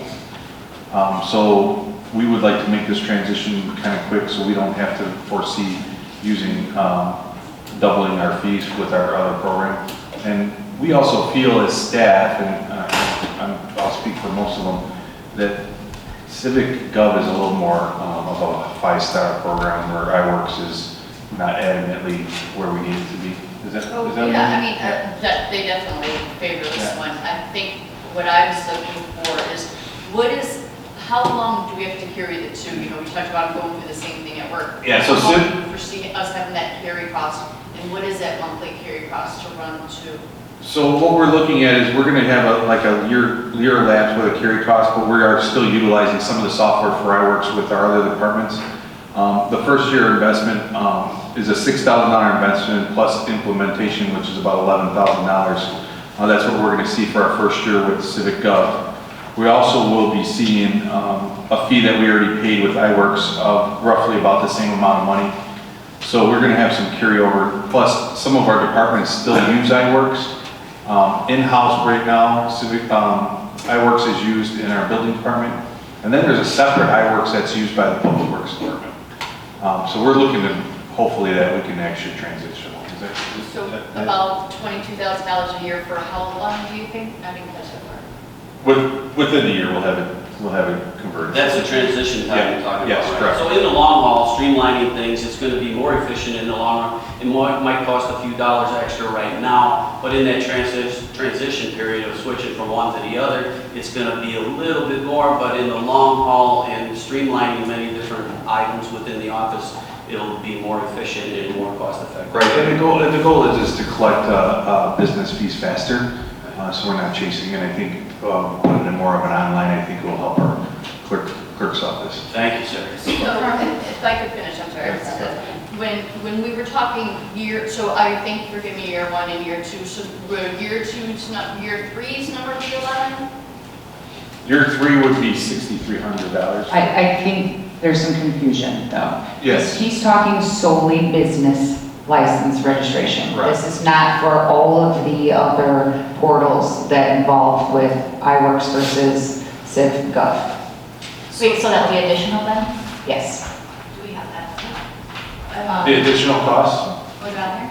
I can give you additional costs. Cost, yeah. So if you look at permitting, it was a one-time fee for setup, and then there's an additional annual fee that's another $9,000. But when you compare prices to what we're getting offered by iWorks, it technically would be a cheaper software after the implementation fees. So if you guys, I'm sorry, Carmen, if you go to page 14 of what's your booklet part, there's some of the cost in there, not all. So that's just part of it. And then I do have a copy of what we currently pay, which is what Carmen was saying, because the contract ended May this year. So we automatically renewed for a year. So we still have to pay this for a year, which is okay, because we still need a transition period, is what Carmen was saying. And then eventually, hopefully, everybody would be on the same page. That's our goal. The goal is to make, right? Yes, correct.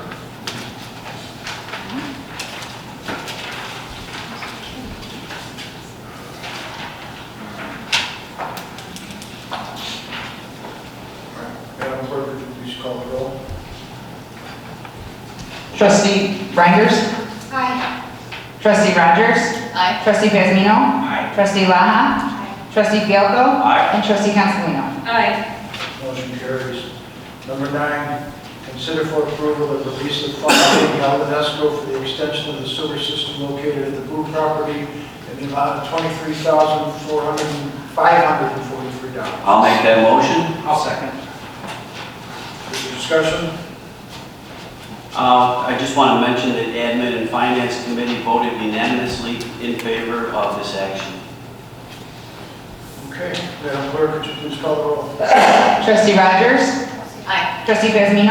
Aye. Trustee Laha? Aye. Trustee Fielko? Aye. Trustee Consolino? Aye. And Trustee Reinders? Aye.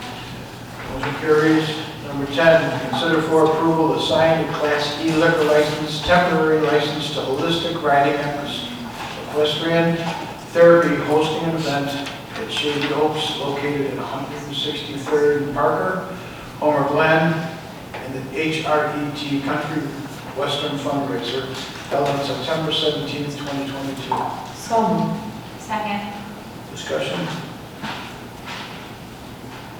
Madam Clerk, please call the roll. Trustee Bezmino? I must abstain, I hold a liquor license. Trustee Laha? Aye. Trustee Fielko? Aye. Trustee Consolino? Aye. Trustee Reinders? I must abstain. I have a liquor license. Trustee Rogers? Aye. Motion carries.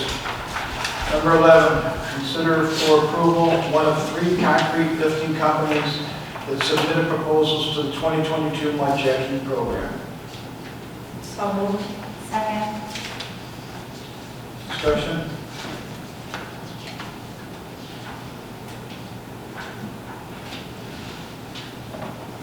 Seeing he's asking a question, you're going to know which one you're going to tell. Who's going to do it?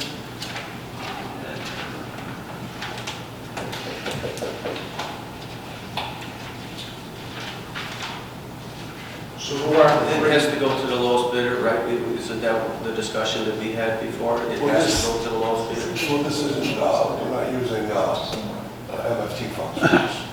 Okay. So we can go to, and these were just proposals, this wasn't a bid because it's under the threshold.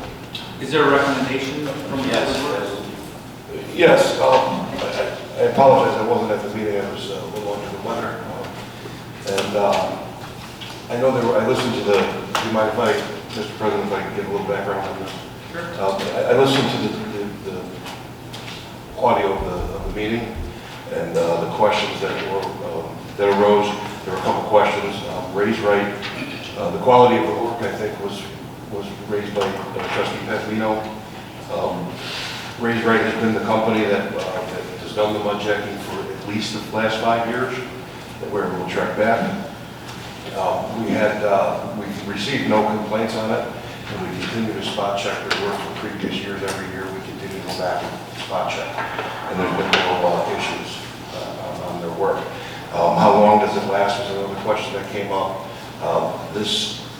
We have a 2-year warranty with all of them, and it typically lasts many, many years. The length of time the product lasts is really dependent on the quality of the soil that's underneath it. Again, we've got ones that are going back 5 years and they're still intact, and there's no issues. And then primarily, I think the process for selection was also discussed. Primarily, our concrete inspector goes out annually, reviews the specific areas by subdivision, and then selects based on the necessity there on which is worst. The worst spots go first. We also add in requests that came in from previous years that qualified, but we weren't able to get to because of cost constraints. Because we ran out of money in the budget for it. So those will go to the top of the list. And typically, we look for severe tripping hazards, is how the selection process works. And then that's typically a gap of between 1/2 and 3/4 inch or more. So with these 3 things that are before us were the bid quotes, and we can pick any one of the 3, they're only off by a small amount. I'd like to know, with the quality of work is number 1. I've seen some sloppy work done in Homer Glen with other projects. Of course, that's on the top of our list. Safety, with the companies that we've had do the work before, were there any incidents that you're aware of where safety issues were violated and or somebody may have hurt themselves or they had any OSHA violations with any of these 3 companies? Yeah, Raised Right, as I said, Raised Right was the one that we've been using, and that is the recommendation that we are making for this proposal. And no, there have been no complaints about their work, and we have not had any reports that have been reported to us of accidents that have occurred as a result of their work or after they have done their work. Mr. Rhodes, I have a question. When you guys are considering the sidewalks, you said a tripping hazard. I also would like to point out that, accessibility-wise, it's important that people can use their wheelchairs. So making sure that whatever that ADA compliant is, that we're meeting that. That is an excellent point. Thank you. So at this point, do we just move to go with the recommendation from Public Works? Is that what the vote is? Yes. Yep, okay. Your motion would be to award the bid to the lowest bidder, Raise Right Concrete Lifting.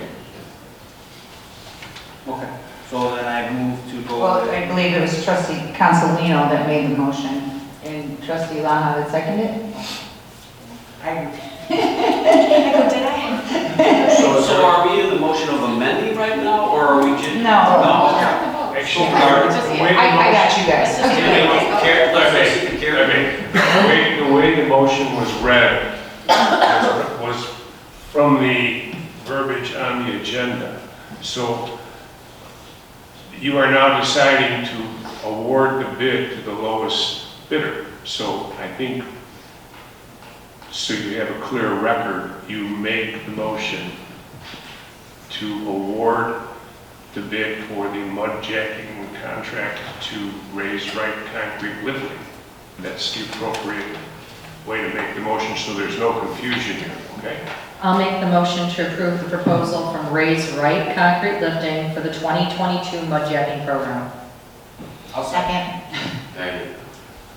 I've got it. All in favor? Aye. Well, can I do roll call instead, Mayor? Roll call. Yes. Thank you. Trustee Reinders? Aye. Trustee Rogers? Aye. Trustee Kazmino? Aye. Trustee Laha? Aye. Trustee Fielko? Aye. And trustee Consolino? Aye. Thank you very much, Board. Motion carries. Next, consider for approval the purchase of the Toro Z-Master 7500D mower for the Parks and Recreation Department in the amount of $63,950.72. I'll make that motion. So moved. Oh, second. I almost said it too. Yeah. Discussion? Admin and Finance Committee voted unanimously in favor of the above motion. Now, at first thought, that cost for $63,950.72 sounds like a lot of money. And when this was first put in front of us approximately 7 months ago, 8 months ago, we didn't have a budget. So I believe I said in Admin and Finance, I partially apologize for the length of time it took to get here. But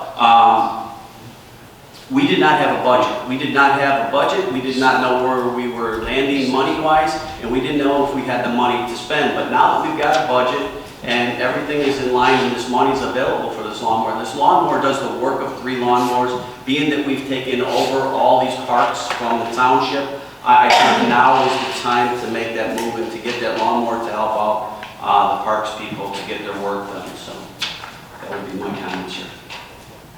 Okay, any other discussion on that one?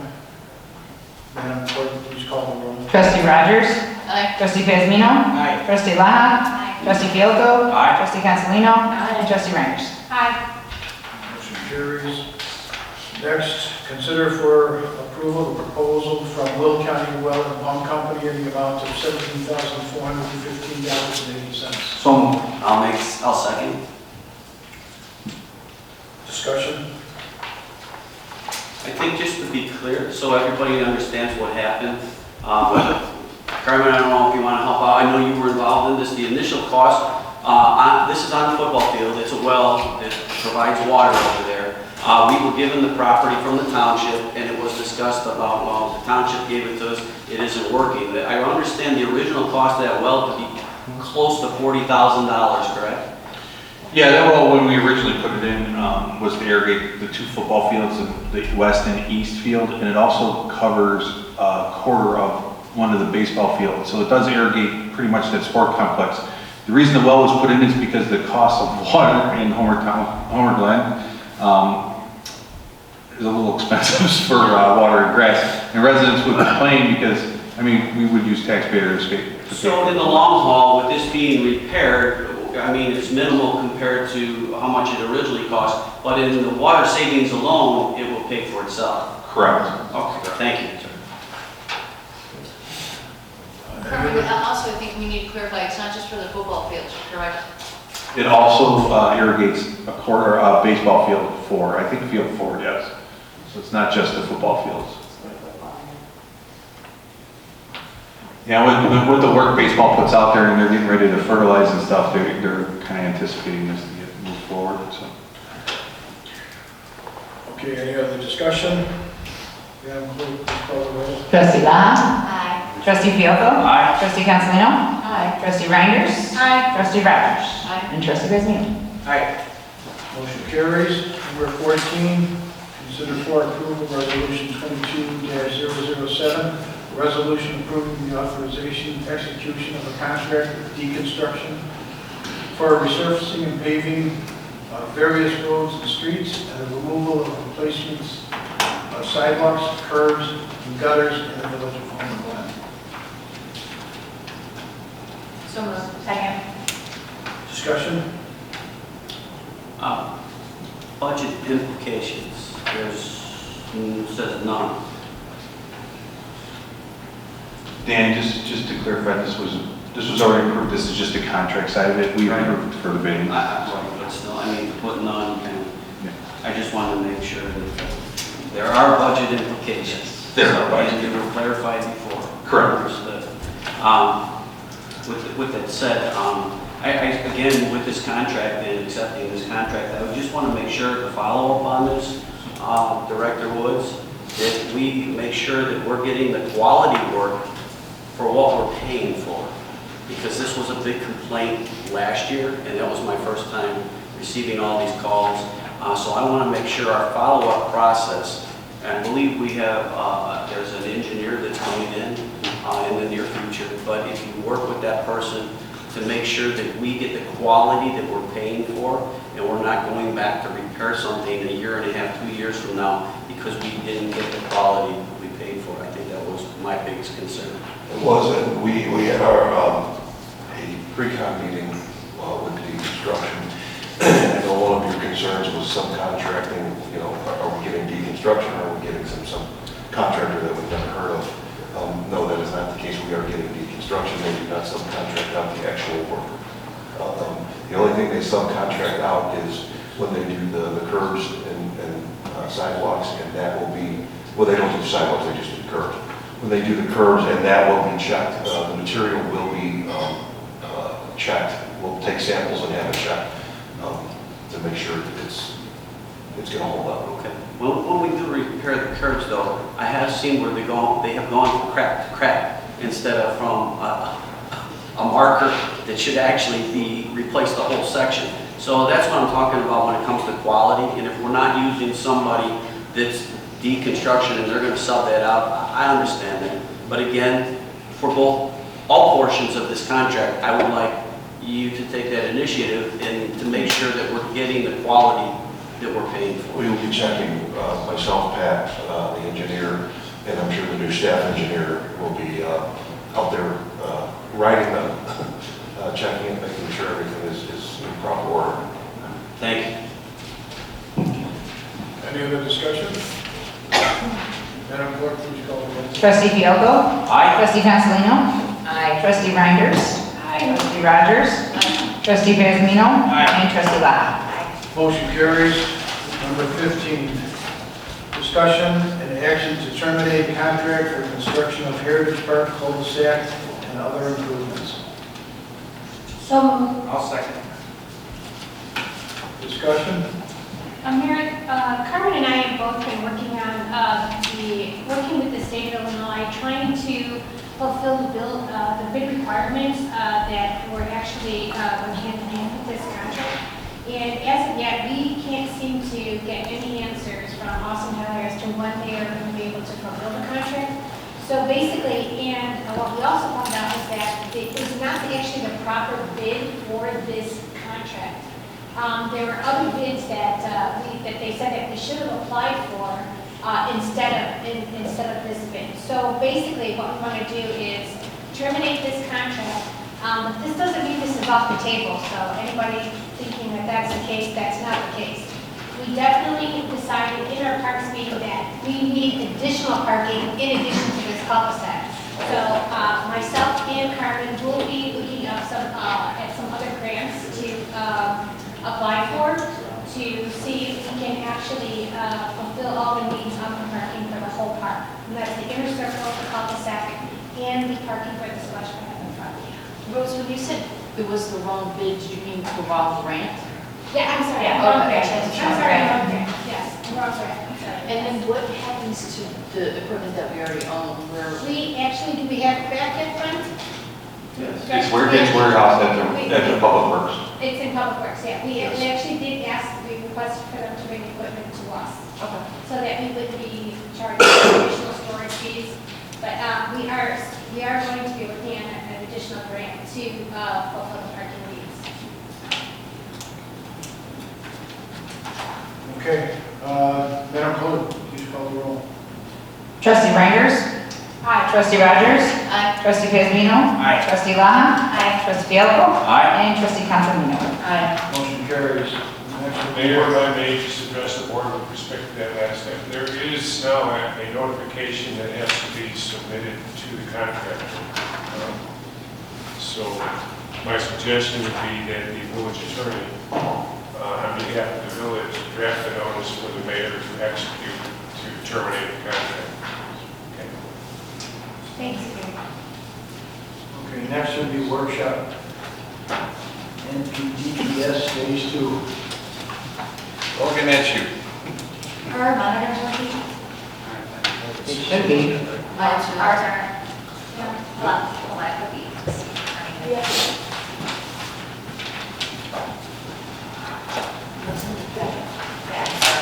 It's in the packet. It's all right, it's fine, it's in the packet. Yeah, it's very good. Yeah, that's fine. We put the sites in there too.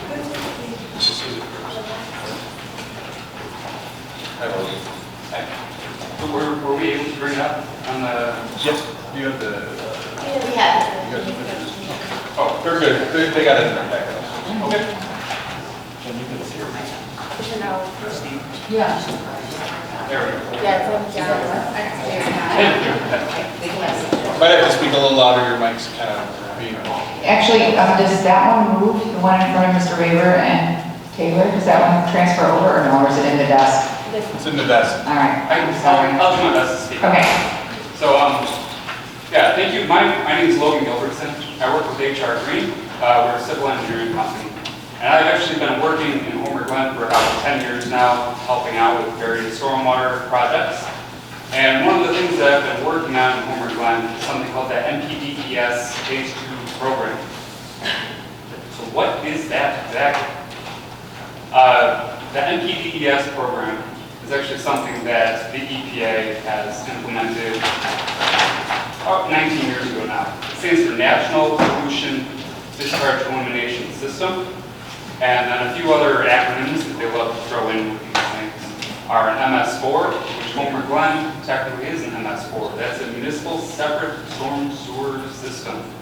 That means that when it rains, you have a drainage system that carries the water out to our streams.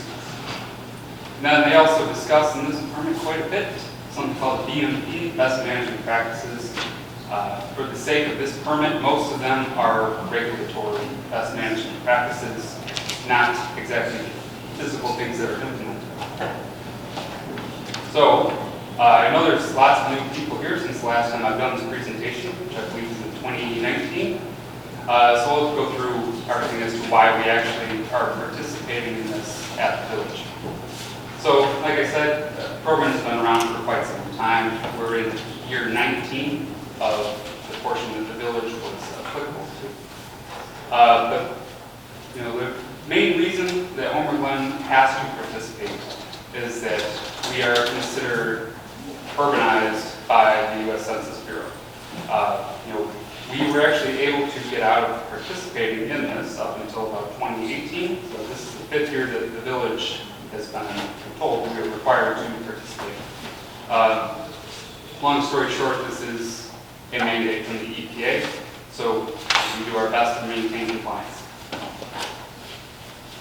All right, you might be wondering why we participate in this. The first thing that was done back in 2018 was file something called a Notice of Intent. So this permit from the EPA is something where they put out basically a menu of different things you can do as a community to maintain compliance. Back in 2018, we filed that notice of intent saying that the Village of Homer Glen is going to do X, Y, Z, and then every year we are going to let you know how we're doing on our promise. 2022, later this year, we're expected to come out with a new permit, so we will be filing a new notice of intent to maintain coverage over that.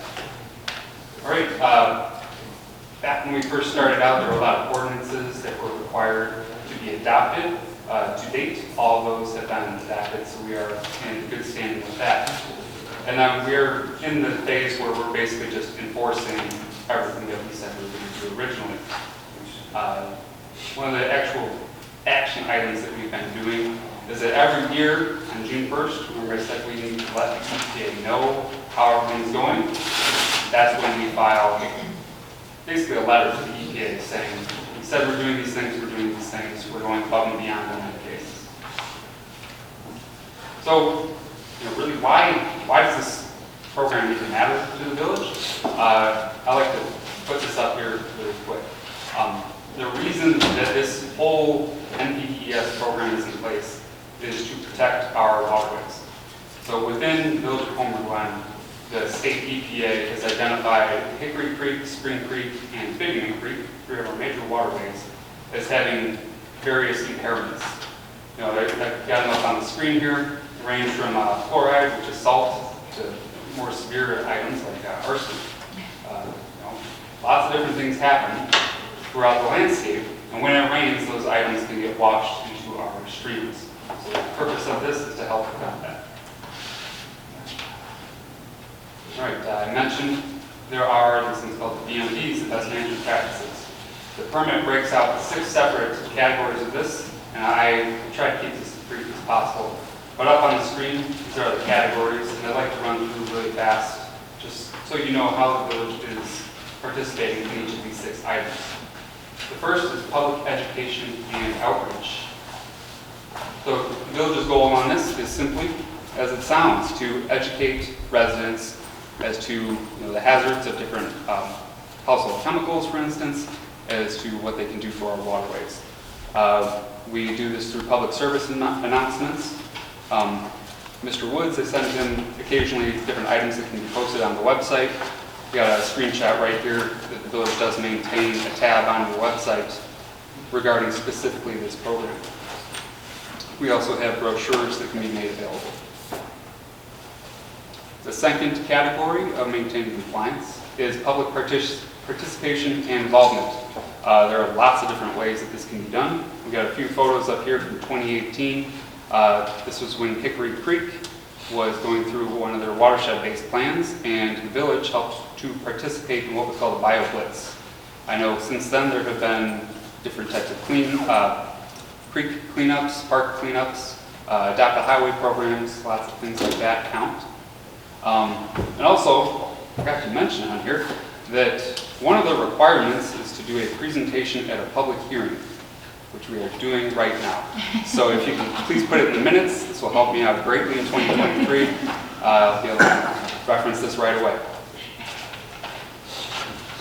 All right, one of the most important parts of this program is called the Illicit Discharge Detection and Elimination, so IDDE.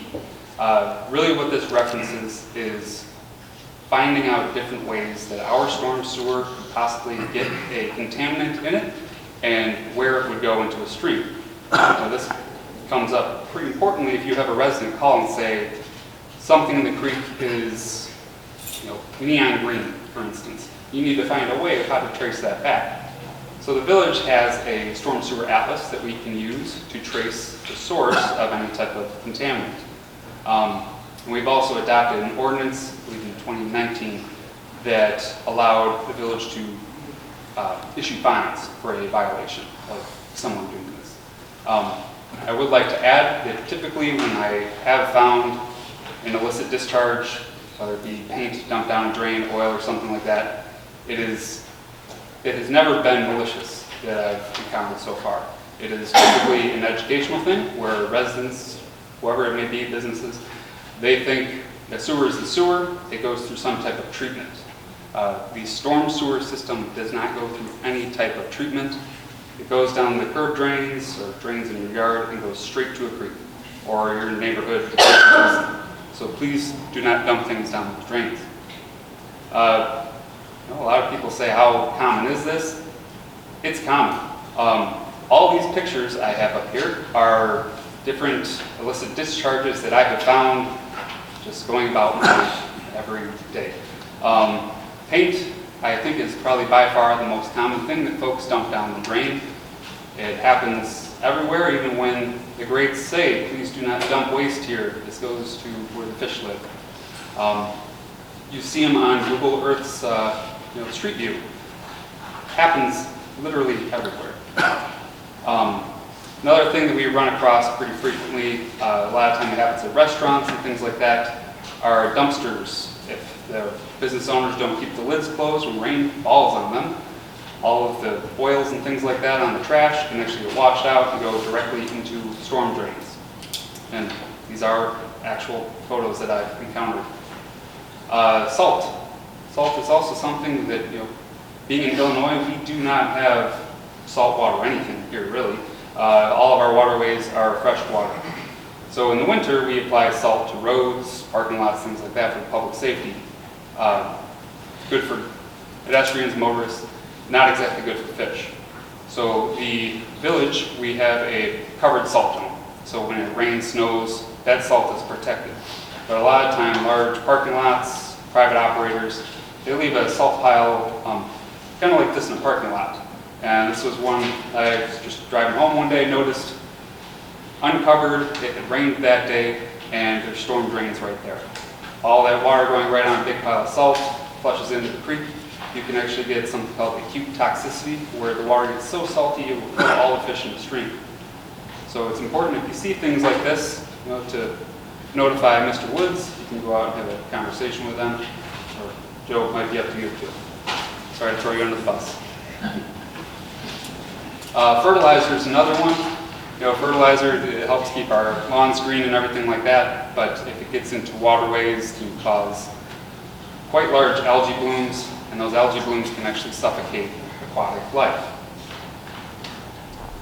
Oil spills, it happens from vehicles, but I still see people, again, not maliciously, but if they're working on a vehicle, they see a drain, all of a sudden it disappears. This also goes for cooking grease. I see that regularly as well. The can of bacon grease you've got under the kitchen sink, the storm drain is not the place for it.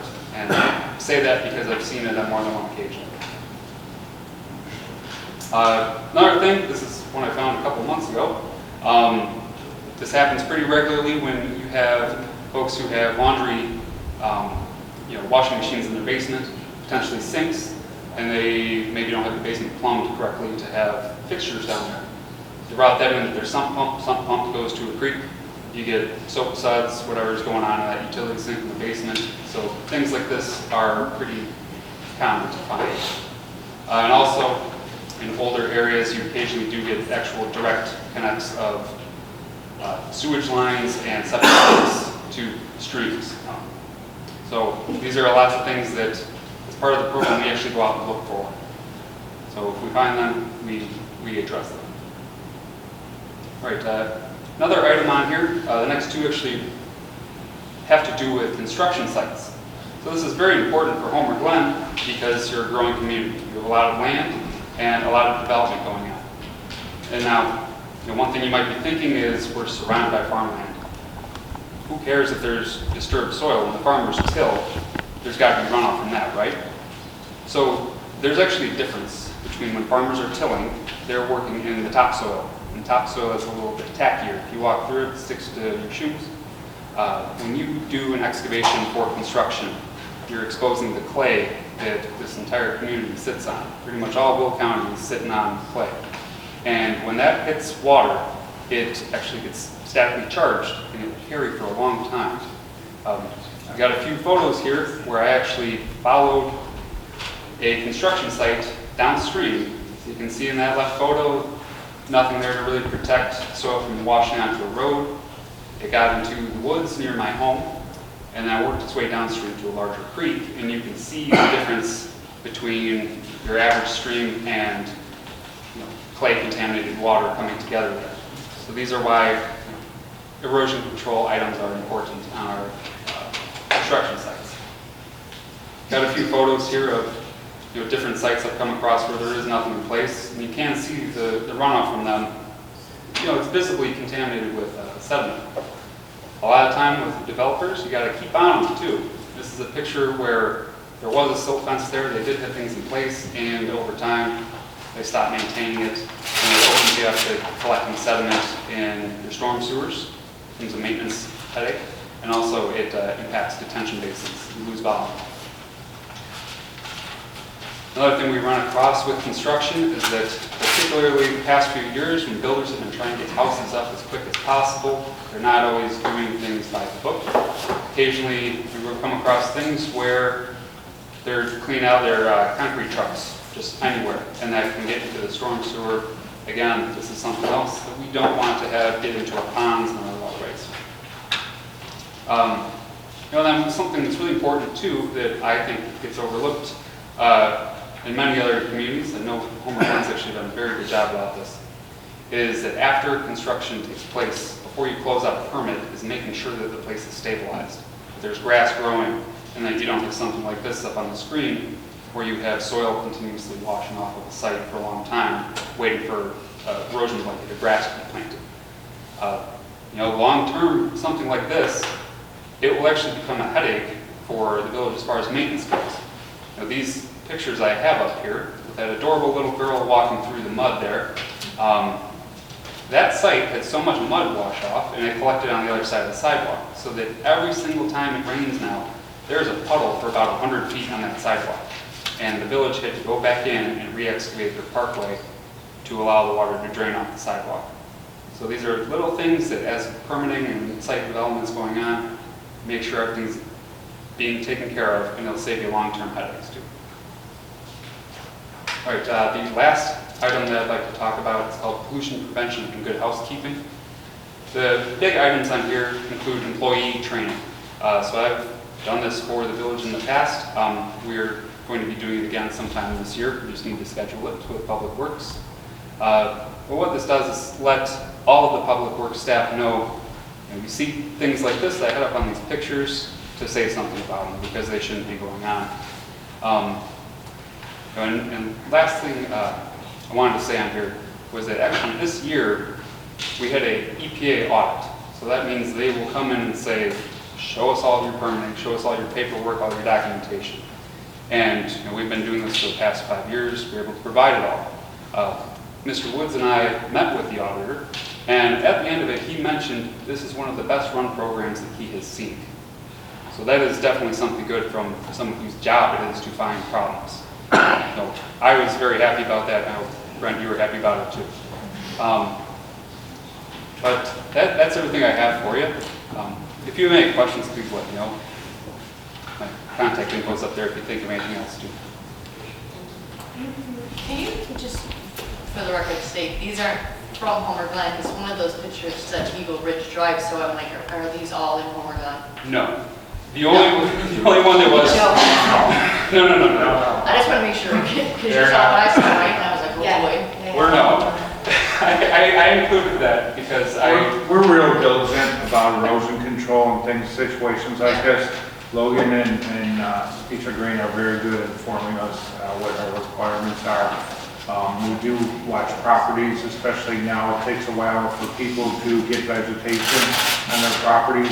We let them move in. They may not get sod for a few months, but we strongly suggest and enforce that they keep their erosion control in place until they do get that planted. I do have a question though for Joe and Logan.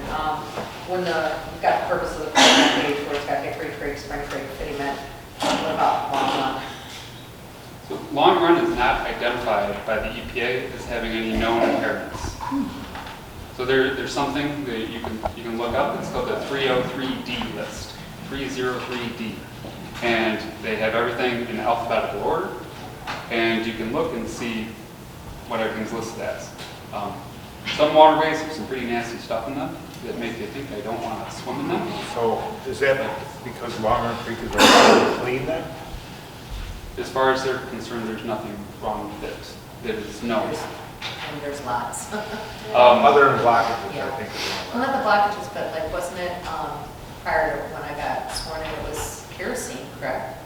That was being dumped into the stream? I can double check. No, not green stuff, for long, I think it was kerosene. It was on the top of the creek. I saw it. Kerosene prior to the whole fires in April.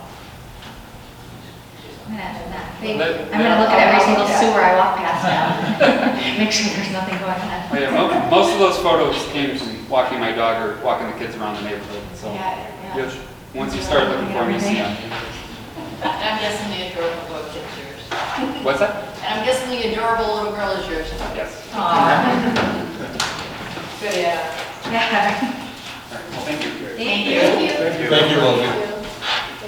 Is there any old business? Thank you, Logan. Yes, question, block cameras, where we at with block cameras, still have 2 on the system, that's it? Just 2, that's the only update. Lieutenant Taylor? Sir, just a quick question, with the 2 block cameras that we have at this moment, any crime solved with those 2 yet? No, most of the hits we get are stolen plates through the Illinois lead system. The only thing, we've had a couple traffic stops from deputies, and those were false hits, so they were not. Right, but as far as hits with the block cameras that are out there, nothing that we use those cameras to resolve any major crime? Not yet. All right, thank you, sir. Carmen, is there a reason why it's taking so long to get any additional? Hasn't permitted the blocks for their intersections yet. And that's what we're waiting on. Yeah. I have a feeling they may be dragging their feet because of, all the engineering and construction and everything. Because they're gonna have to anticipate those when new construction comes in too. So. Yes. Thank you. Okay. Is there anything else under old business? New business. New business.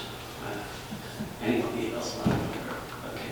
I just have some concern about what's going on with 143rd Street at Golden Oak, where the purple onion is, and how that's starting to look over there. And also 143rd and Bell, where it's all gravel, where the shell was. I've gotten a few calls about those items. I don't know how long we let those items sit looking that way. But then we also have the kinder care across the street. So we got 3 right in the immediate area that a lot of our residents travel past. And so I just want to make sure that we're not letting this sit where we're not going to, if there's nothing going to be done with the property, they should be maintained in a way that they're at least visibly, not looking like. More appealing, I guess, is what we're looking for, a little bit better looking. The private property at 143rd and Bell, where the kinder care was taken down, is still in the permitting process. That's owned by private parties now, so that'll be getting developed soon. They're in for permit, but we're still waiting for a couple, just I's and T's to be finished. The property on 143rd and Bell, where the gas station came down, I will check with Will County on that and see what they can do to clean up that intersection a little bit more. I have talked to them in the past about at least cutting the grass, but we can get a time frame as far as what their plans are. I know that it's going to be a staging area for the 143rd widening project. Yeah, the Will County has ownership of, and it's a remnant parcel. It's not a buildable lot. It's less than what standards would require for it to be a buildable lot. Adjacent property owners so far have not been interested in picking that up. There's a possibility that it could be something that the village and Will County work out something on, but during the full period of reconstructing that intersection, Will County intends to use that as a staging area. So there will be construction equipment on there for a long time, and it's going to be ugly. And it's all gravel there, so if It's they're all going to gravel. stage there, we want to make sure that that gravel's not traveling into Bell Road and cracking people's windshields. So I don't know what we can do to kind of alleviate that situation. I mean, Joe. We'll touch base with Will County. The other thing I want to thank you, Joe, for getting rid of that bench, that cement bench out there with the advertising on it so fast. We talked about it, you had it out of there. I'm still working on the one And on Harp, it'd be nice to do that. that resident was very happy that you took care of that so fast, so thank you for that. The other thing is, I'd like to say, the state's attorney for Will County, Glasgow, if the township is having him speak at their next meeting, and I think there's a bill that's out there that's very important that maybe he participate also in our meeting with this bill that's going to be passed on January 1st, basically a bond in 90 days. And I'll let him do the explaining the details, but I think in parallel with the township doing this close to the same time, I think will be very informative for the residents, and we can all make a decision. The last thing that I would say, I'm not complaining about not having mosquitoes, but has anybody noticed that we haven't had any mosquitoes in over Glen? I haven't got bit by one mosquito this year, and we're like, where did they all go? Did they get COVID? So then I looked at the bill. We did have the treatment was done early in the game by Clark Mosquito, so I'm thinking that had something to do with it. But really, by now, we're usually getting eaten up by the mosquitoes, and I didn't want to put it on Facebook because I don't go on Facebook. Where are the mosquitoes? But I just thought I'd mention it here. Kudos to you, Carmen, for getting that done early to keep the mosquito population down in the beginning here. And believe it or not, that's all I've got. Okay, anyone have anything else? Do we have any executive? Well, for me, I have on the, for executive session, we do not have to go in at your dais. Thank you, Rosie and Beth, for turning yours back in. There is a manila envelope. They're drafts. I don't know where we stand with our ordinance, if they're allowed to take them home in drafts and bring them back, or they have to leave them here. We've talked about it quite a few times. I don't know. Why don't we try and do an ordinance for the next meeting that shores it up? That, you know what, to be honest, it would make my life a whole lot easier, so I'm not letting you pile up every time I do it. I could just put it in your, And just make it very clear on what's permitted. but that's up to the attorneys for, You should review them in closed session, and then if they want to approve them, they can, and they can also decide whether to approve them for release. But the review should initially be done in the closed session itself. okay. So my suggestion is to leave them here. Okay, with that's you. what I thought you would say. Are you guys all good with what you've seen? You're all ready? Okay. Sign it really quick, Yes, just don't write on the envelope, I'm being cheap. I want the envelopes back. That is Eric's, correct? Okay. Yeah, we can adjourn and stuff. I can get those grabbed from you after. Carrie, you didn't have anything we need to go into executive session for, correct? No, trustee Fialko, I think you covered everything that I had. I will say, I didn't make it to your festival, but I was really happy to hear that it went off without a glitch. So, congratulations to all of you on that. Is there a motion to adjourn? I'll make that motion. I'll second. All in favor? Aye. Carmen.